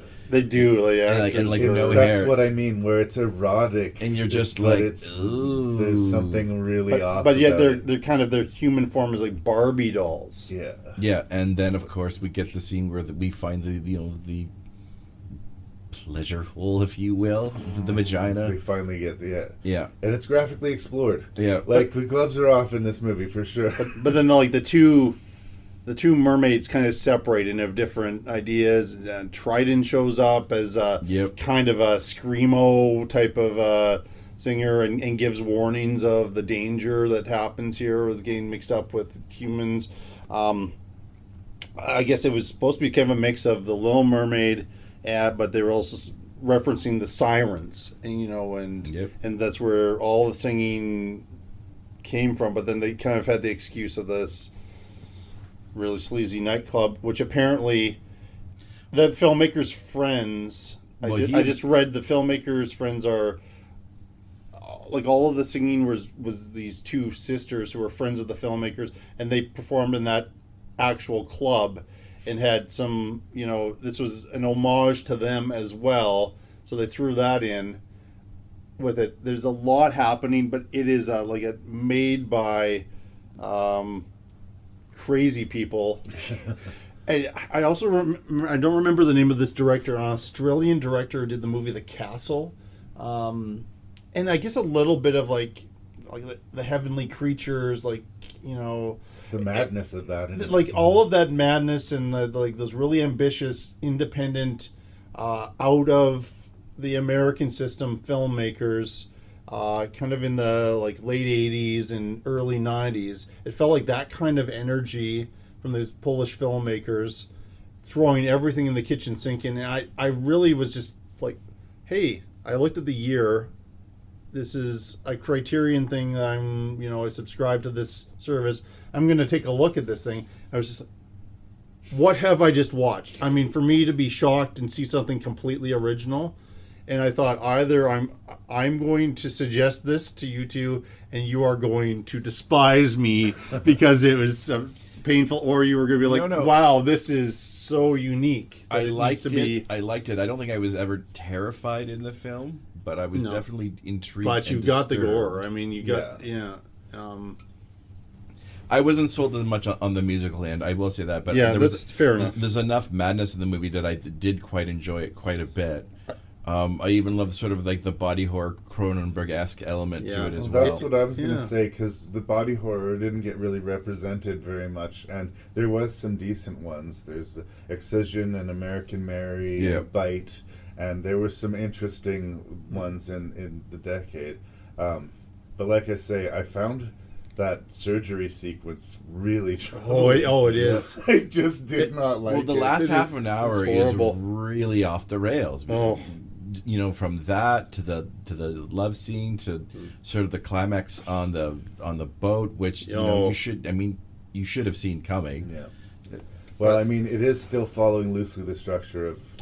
Yeah, in a way, you know, it really is. It didn't have two mermaids, to my knowledge, and hence Christian Andersen's, but It also had this showgirls level effect of actually like inuring me to the nudity after a point. yeah, Yep. Like yeah. it's Where it's just too much after so a while. omnipresent There's a lot. that it stops to mean anything. It loses its power after a point. Yeah. And I don't know if that was Well, the- deliberate, but it Well, the definitely guy who was wrote happening. the script at least had worked in one, and this was he hit a lot of his experiences put into this movie, what it was like.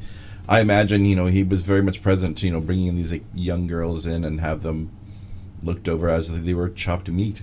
Well, and the metaphor of like them coming out of the ocean to explore the world and sow some wild oats, like that's the young ladies coming into full blossom, wanting to get out onto the nightlife and experience their sexual adventures on their own terms, unsupervised. And there's an element of frighteningness to that, but these women aren't vulnerable. In fact, No. like they are much more a they're threat very to anyone dangerous. else. They are the predators. Yeah, the ones who Exactly. seem like they're going to be, it is reversed. I think there are meant to be some feminist themes in here for sure, and dealing with misogyny and even put on display, and then they embrace that after a while when they realize the power that they can have over humans. My favorite performance is Michalina Ozenska, who played Golden. That was the more interesting character to me, as opposed to the other who fell in love with the boy and would be the traditional kind of, this is the Disney Little Mermaid character that we're following. I found her arc a lot more interesting, where she's concerned about her sister, and that interesting way that they communicated to each other with those sounds, and there's just a lot of kind of a bit of a telepathic thing between them. But I thought that was very well executed, and kind of going on her own journey, discovering what this human world is like, was very effective. The section where I got a bit mixed up, and there probably are many sections where I get mixed up, is like Between the opening what credits and the end credits. Yes, yes, for sure. But there's a bit in the middle where this show business family that discovered them, and then they're living with, and then we start to see the abuse of the father in there, and then there's like this huge attack scene and revenge scene, but then it's all kind of for naught. I got a little bit lost in that part, and there's a bunch of musical numbers kind of interspersed in there. That section of the film is probably why I held back on putting it on my list. as much as I wanted to have a weird movie like this on my list, it does seem to sometimes pack itself with stuff instead of plot. Yeah. Like, and then this happened, and Yes. then this happened, but it's and let's not, sing about it for a little while Exactly. in a montage, and then I think that we're moving to the what next you thing. might be having trouble with the music is because, at least in the version I watched, it wasn't translating the music. Like, it was a music number. The dialogue was being translated, but the music wasn't. Oh. So I if think it was, I think I had the lyrics. yeah, if the music was furthering plot, then I missed something, but I didn't necessarily catch that. But that's a problem, because usually in a musical, or at least a good musical, the story doesn't stop for a song. The song tells you a story. It pushes a plot point. Yeah. And that's not always the case here. Sometimes it just feels like another song. Sometimes it felt like I'm looking at the lyrics, if I recall correctly, and it's been a little while. It is the two mermaids kind of trying to make sense of what's happening and kind of talking to each other about the warnings and the danger or what they need to do, and in this and that, or they're just like show numbers from the stage in front of like the audience of the kind of the sleazy people who reach out to If touch they're the tails sirens, and do those things. obviously, you'd think they'd be really good for like strippers or for like getting people to Yeah. inspire them to take their money out of their pockets, Yeah. right? Yeah. And it's interesting how they are identical creatures, but their paths are so very divergent. Yep. So I can appreciate that about it. But no, I think I like a mad movie. Like I am all. I'm not for sorry a I mad saw movie. it, and like I said, I enjoyed it quite a bit. I think the one element that made me keep it off the list is just I didn't dig it as much as the musical end of it. Yeah. Well, and I thought that'd be the hardest sell. I did a podcast with my buddy Matt recently, and we talked about how a lot of we were doing retro movies that movies don't have personality anymore. Like they don't have like this individual vibe where you feel like, I don't know how healthy this is. This came out of someone's broken mind, but they got their movie made, and good for them. And that's what this feels like. Yeah. Like it's not, I don't think, fully formed. I really feel like even if I understood all of the songs and understood every corner of the movie, it would still be essentially mad. Yeah. But it would still be essentially worth your time. Yes. Like it's just like, again, wow. It's a little bit uncomfortable. No, I it's think an ugly movie. You put your finger on something when you talked about the pedophilic angle. Like, there's something about the way they're portrayed that make them feel like they're not innocent and they're not young, but they look like young. They look very much like, especially the children. beginning. Like they are sexualized immediately, which, based on the essay I quickly read before, just to remind myself before we started talking about this, that it was very intentional that they sexualized them and that they looked as young as they did. And that definitely hurt the impact of the eroticism. Yeah. Yeah. But it played into kind of the themes around the misogyny, and so I think there's a lot. This is one that has a lot of stuff in it. It's shorter than some of the movies that we're talking about, like The Wailing, but it packs a lot of stuff into their short running time.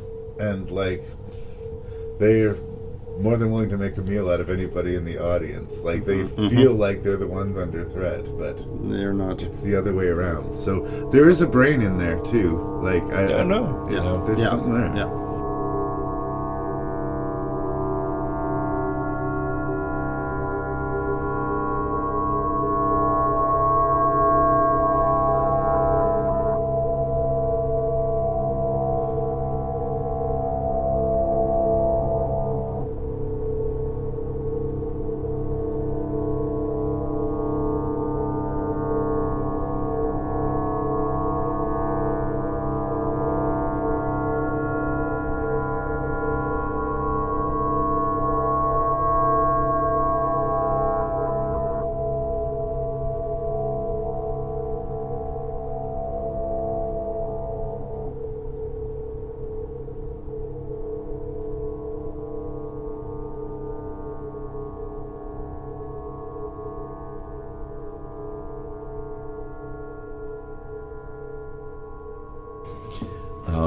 So I do believe it's number 13. Yeah. All right. So at number 13, I think it is by far the most financial, successful horror film series of this decade, and this one started it all.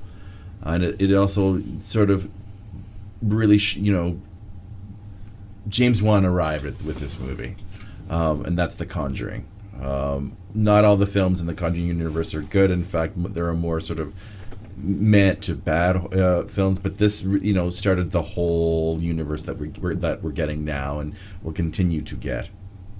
I love the 70s aesthetic that they were going for, that opening crawl with the font and everything. Even though I know that Ed and Lorraine Warren are kind of frauds, maybe not, who knows.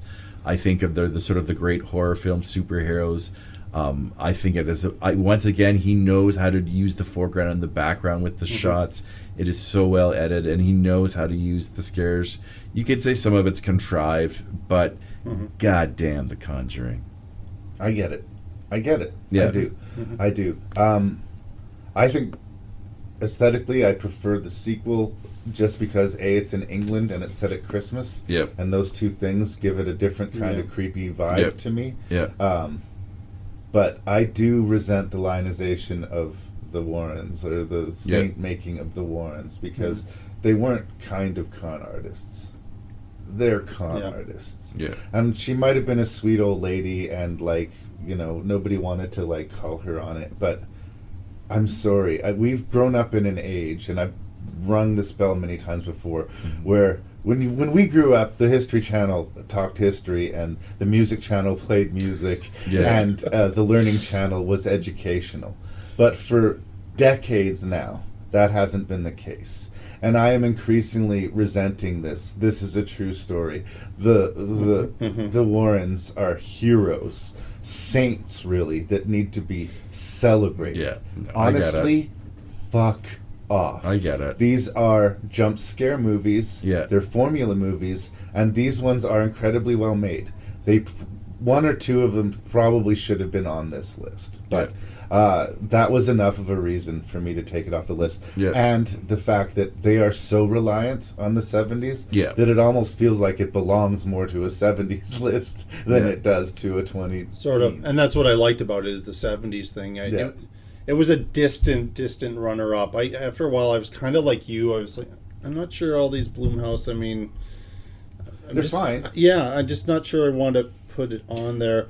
But it's the 70s aesthetic I liked about it, and I did like kind of the connecting to Amityville,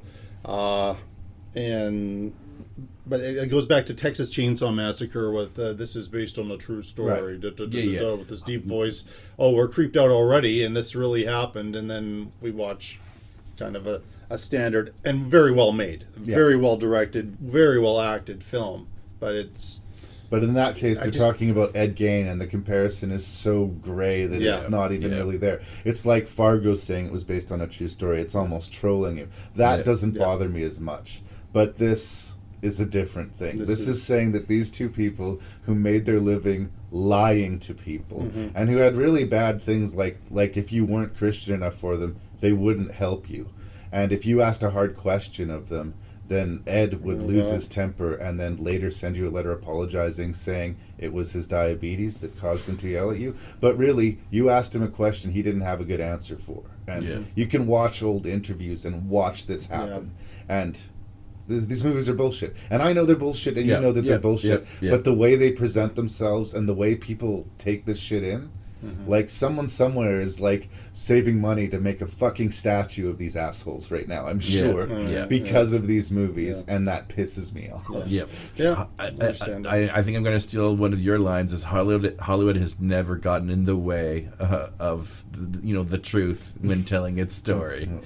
Don't let the truth get in the way of a good story. It's a tale as old as time. But, and The Conjuring is a fine example. And they are good movies. I do want to keep coming back to that. I just chose to disclude them. No, fair enough. And believe it or not, Annabelle nearly made my list too. Oh, really? It creeped me out enough. I really didn't expect that at all. So I'm not surprised it's not on your list. That's one of the reasons why I thought fuck it, The Conjuring's going to be on it. It's the safe popular choice. I feel like Sinister kind of represented for it in Yeah. a way. I have a few safe popular choices in this last So- half that we're going to be hearing. But yeah, no, The it's Conjuring. good. All right. Yeah, so I'm kind of moving on to again another been mentioned already with another film, but I'm going with Robert Eggers' The Witch. I think I liked The Witch a lot the first time I saw it, but I didn't quite know how to process it. And it's such a slow burn, and there's all of these little hints about how horrible it is. This summer, being at my lake, and I had to hide down in the basement, and I got a projector for my birthday. Oh, right on. Nice. And so I found like a blank screen, and so away from the family, I had to end up watching this in parts because it got a little bit too loud, things like that. But I rewatched The Witch, and it was so effective. If you can project it or have it on a big screen and have the sound and everything, and just see every detail of this framing, it is well worth it. So it's one I'm thinking about. It didn't quite crack the top 10 for me, Right. but I think it kind of had to be on the list. Anya Taylor-Joy, fantastic, and then She herself talks shit about her performance in that movie, and I don't get it. No, I she's think good. She's awesome. She's young. Yeah. She's Yeah. young, but I don't know. I think it's one of those things she when might- you're young, you just have a hard time watching yourself. Maybe. Yeah, But it's I an think she's insecurity. really good. She'd make different choices now and she's in like every second movie that's released now. And I really like her. This Ralph Ineson, as well as the father, like he was actually a bit more of a presence to me the first time I watched it.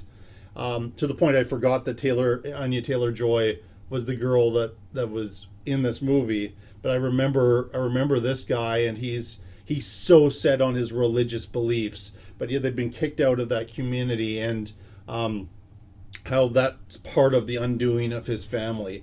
And this is a movie, again, not afraid to kill kids. Yeah, and it's just the last few minutes are weird and interesting, and I am still trying to process even all these years later. So Well, it sounds like I ended up ranking it higher than anyone else because you said it's not on your list, Lee. So that I guess I'm a little bit surprised, but I love the shit out of The Witch. I get why people have trouble with it. I mean, on top of it being an incredibly slow burn, Yeah. it's got this very formal period language. Yeah. And it doesn't sound Shakespearean, but it has that same sort of distancing level to it to Yeah. people who are not used to that, and it can buck a casual viewer off pretty quickly. But if you get enraptured into the spell of this movie, Yeah. it's pretty special. Yeah. And I think in a way it was so good it hurt my enjoyment of The Lighthouse because it was just like, what else you got, dude? yeah, Like I said, I need to give The Witch another day in court. I started it too late, and my eyes started to droop. Well, the thing I missed upon repeat viewings, which Matt Risling pointed out to me, is the ergot poisoning. Yeah. It was a very common type of infected crop that you could get at the time, Yeah. and it would cause hallucinations if ingested. And it's there in the movie. If you look for Yes. it, you can see it. So I think there is a witch. Like, they implicitly show you right away that there is a witch, Yeah. but there's a lot of other things going on in this movie. So. Yeah.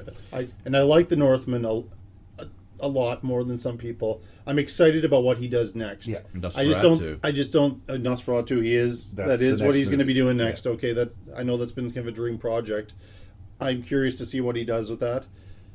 I'm not sure I'm completely sold on him like I am with Flanagan and Yeah. a couple other Ty West, but he is a very interesting original filmmaker. On one hand, I respect that you're going to make your movie. On another hand, there is something, particularly about The Lighthouse, but even a little bit about The Northman, obtuse about it. Like, there's something that he's almost trying to buck off his audience. Yeah. He doesn't want to be for everybody, Yeah.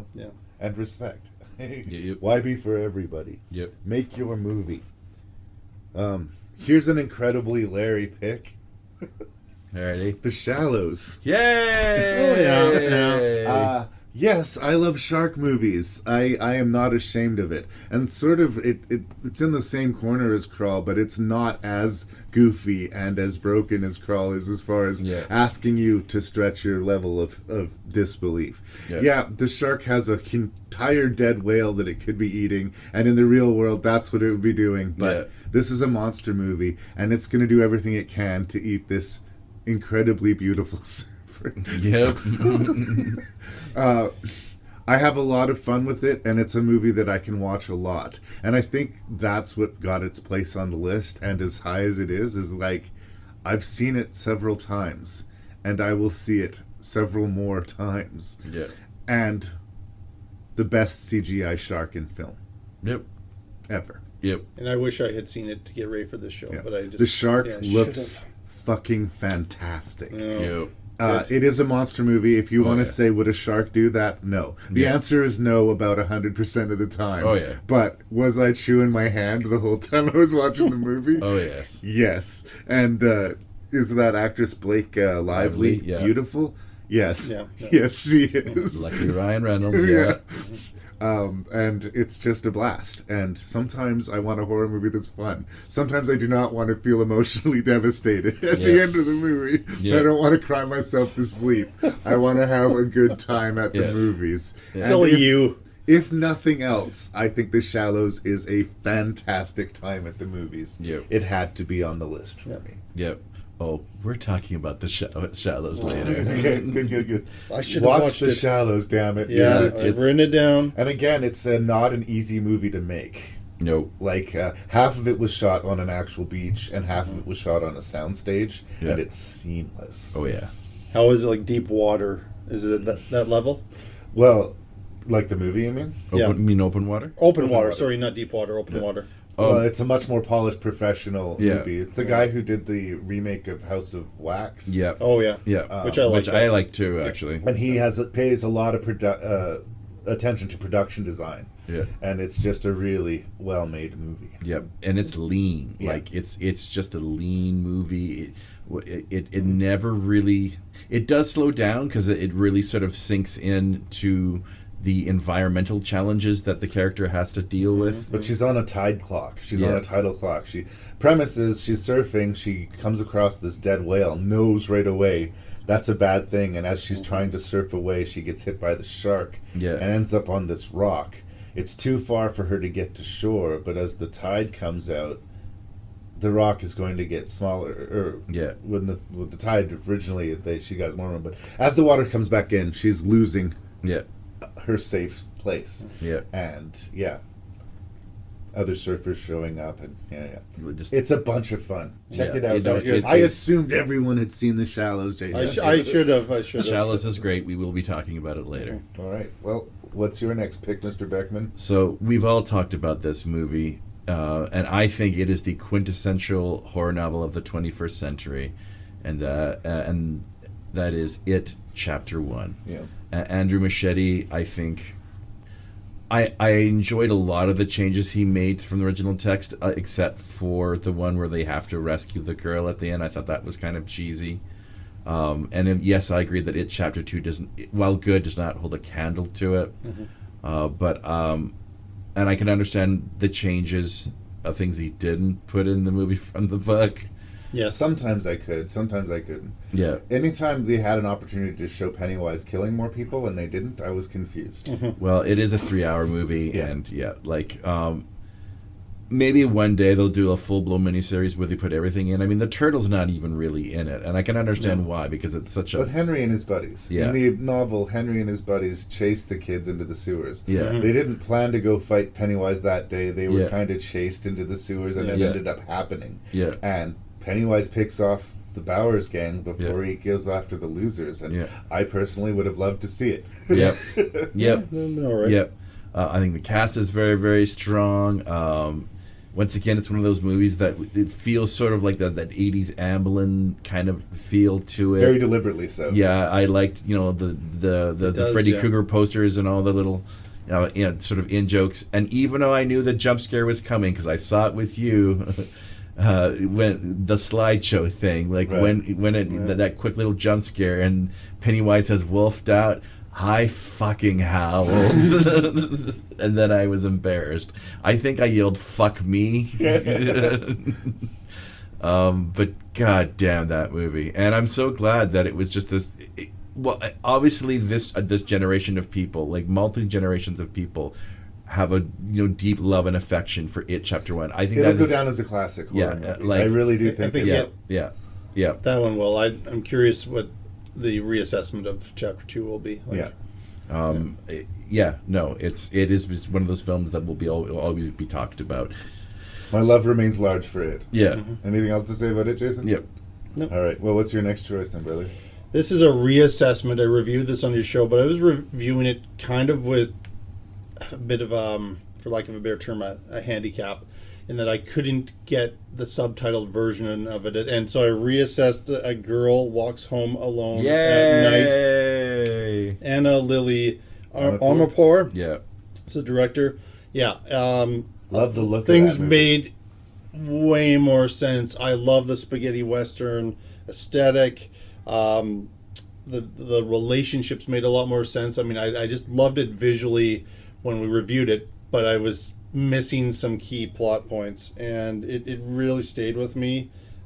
More Bad City. What a great location.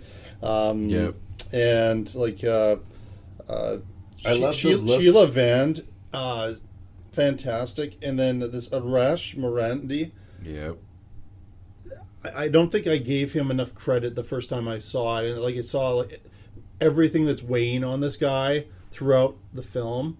I mean, it's an interesting character, interesting performances. I'm still reconciling the end of the film, but the end of the film, it ends. It's and I'm saying it's about perfect as far as reconciling in the sense that this is the perfect ending for it. Yeah. But I'm still processing, like, I want to go back again and see it again and again to try to figure out, because so much is in silence and subtext, or they're playing the record and listening to this amazing music. I mean, it is a brilliantly directed film, and The style and I'm glad I look went of the back film. to it. The style and the look of the film, to me, is the strength.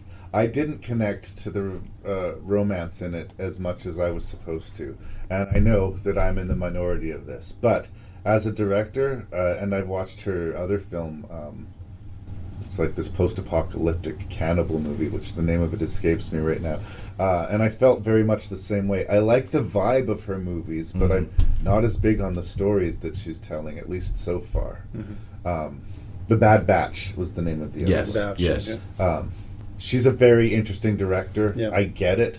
I get why people like the movie. I liked the movie. I just didn't love it enough to put it on the list. Yeah.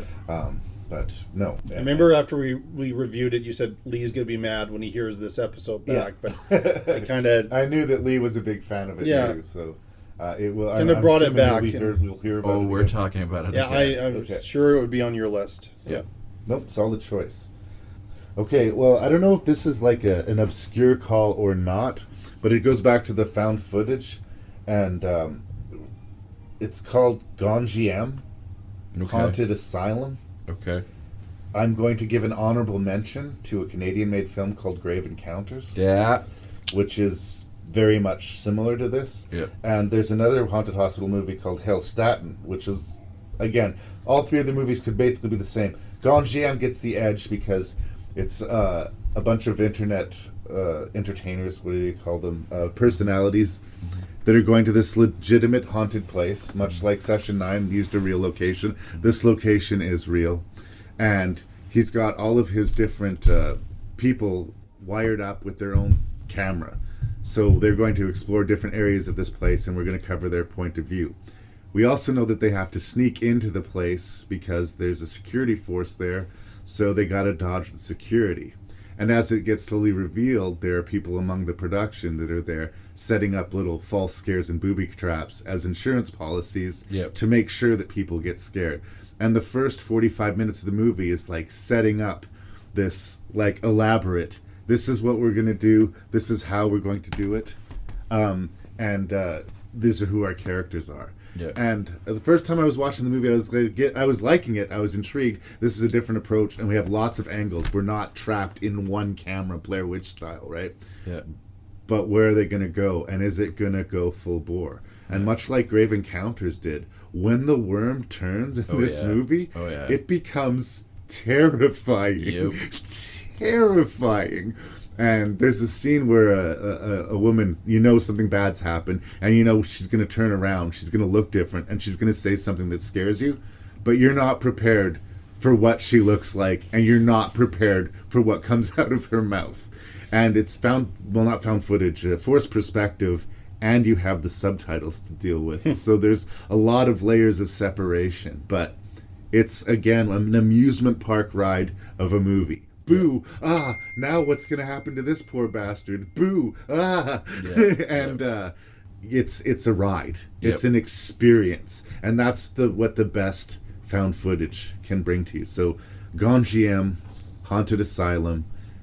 It's not as well known, I think, on this side of the ocean, but as far as found footage ghost movies go, I'm going to say it was the best one of the decade. And I really love Grave Encounters. Like, I do. I know that it's kind of a goofy movie, but I genuinely enjoy watching it. Like, before I saw Gonjiem, I would have assumed that Grave Encounters would have found a way on the list. But Gonjiem knocked him off. Yep. I hadn't even heard of it, so there you go. Check him out. Yeah. And I obviously haven't seen it, but I put it in. No, I love me some Grave Encounters. I didn't want our list to be the same, so that was a good pick. Yeah, I love me some Grave Encounters. I have not heard of this film. I believe you. I'm sure it's great. Yeah. Grave Encounters did not make my list, but spoilers, that's in my honorable mentions. Well, those guys, the Vicious Brothers, as they call themselves, they did a zombie movie called It Stains the Sand Red. Yeah. And a sort of dark thriller, What Keeps You Alive. Yep. Again, like, very solid. They could be included on this list, but there just wasn't room for them. Yep. That's you, Beckmann. All right, so we've talked about this movie at number already. 11th place. 11th place, The Shallows. Yay!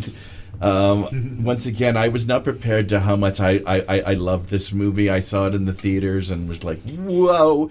Because of course I love, and you already had me at shark movie. Yeah. But the fact that, you know, I thought, okay, Open Water's terrifying. Jaws is the classic.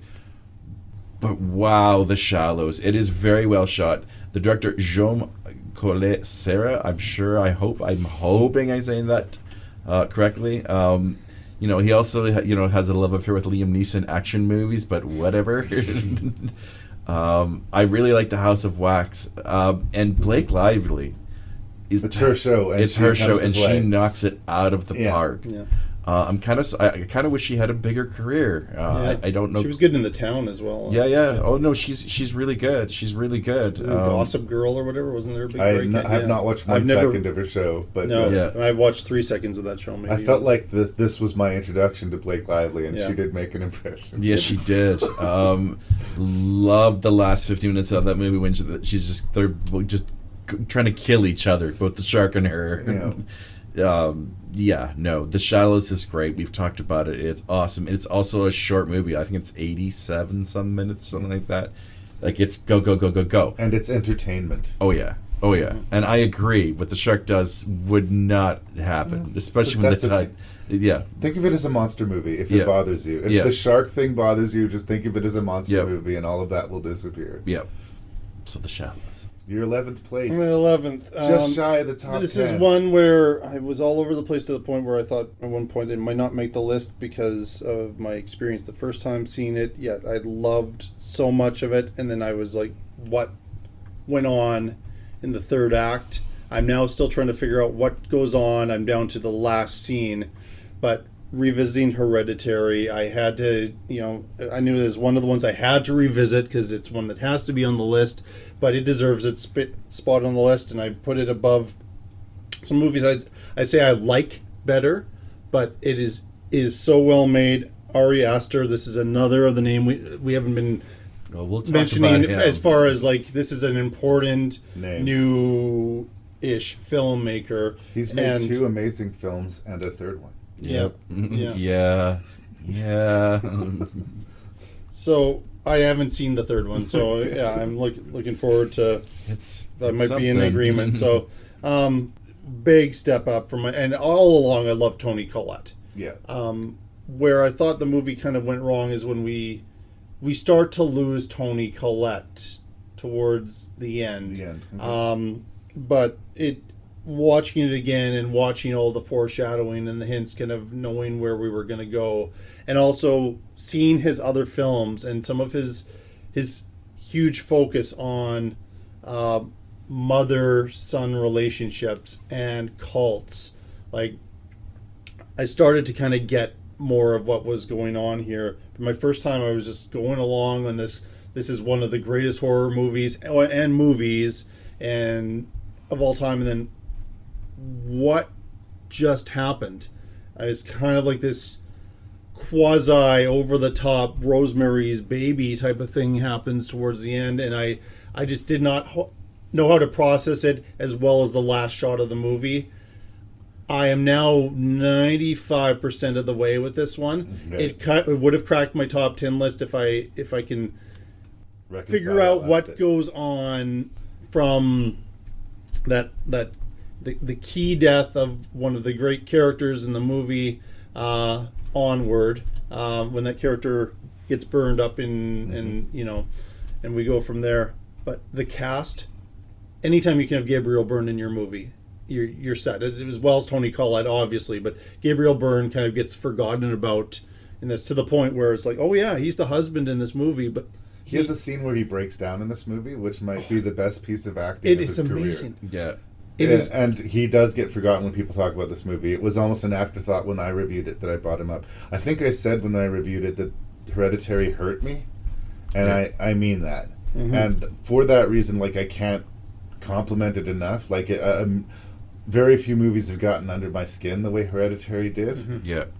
But it is so wall-to-wall unpleasant that it's going to hurt my repeat viewings of it. I think if you haven't seen it, it's a movie you should see. And strangely, I think a lot of the problems that you're having with it will be solved upon repeat viewings. It does. But I get how, let's throw on Hereditary. Won't that be a blast?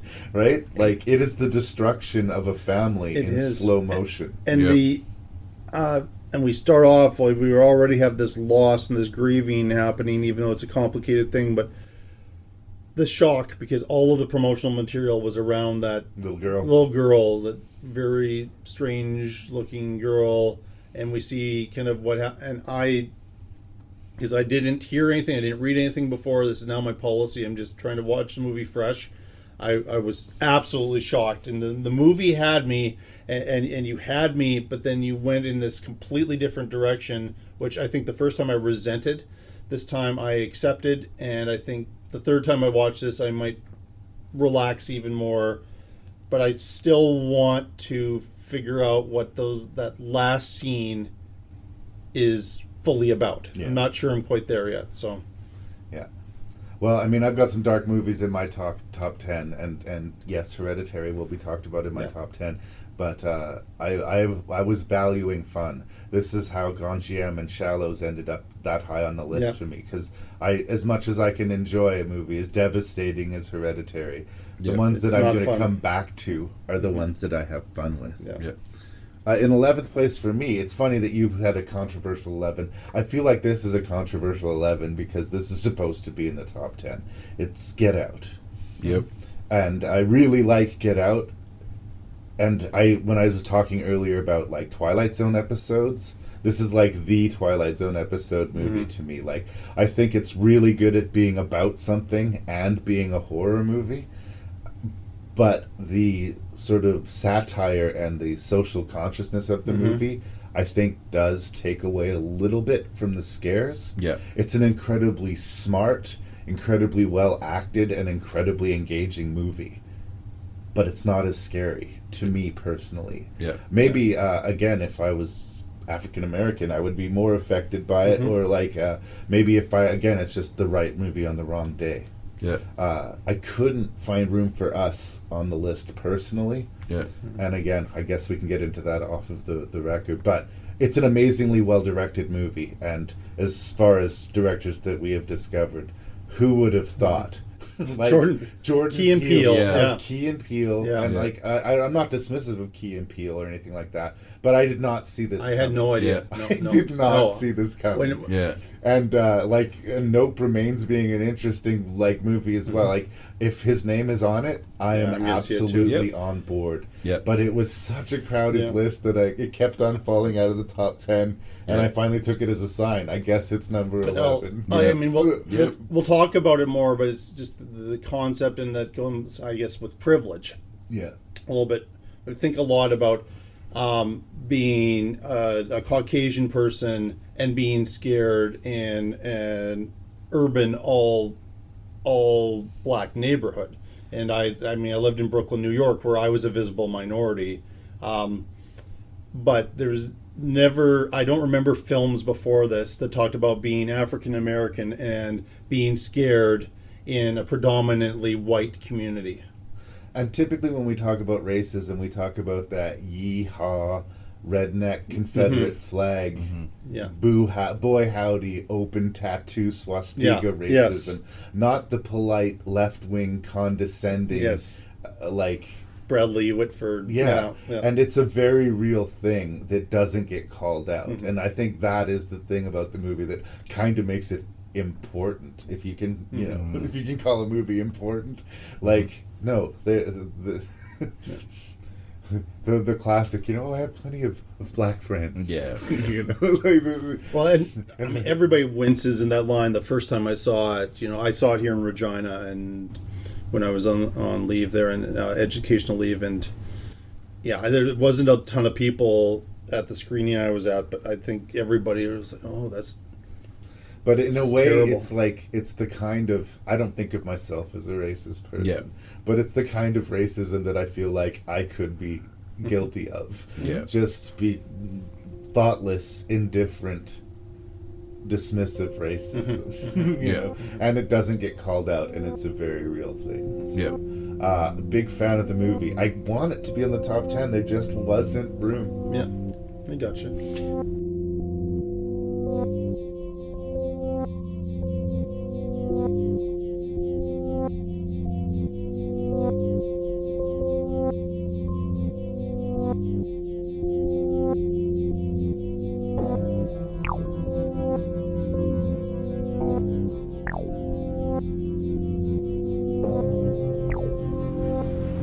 So that's the top 20 ranked. Now we've only got the top 10 to deal with in the next episode, so we're starting to stress about this. How are we doing? I think Lee, Jason, and I we're covering it pretty well. I think our lists aren't too similar, but we definitely have some crossover. But I'd love to hear what you thought, so send your feedbacks to ranknreview@gmail.com. ranknreview@gmail.com. The website is ranknreview.ca. Please give a listen to Jason Dubray's podcast, The Shelf Shedding Movie Show. Check out another podcast local to me called The Terror Table Podcast. And we'll be back with episode 239, where we're going to finish the best of the 20 teens. Thanks for listening, you guys.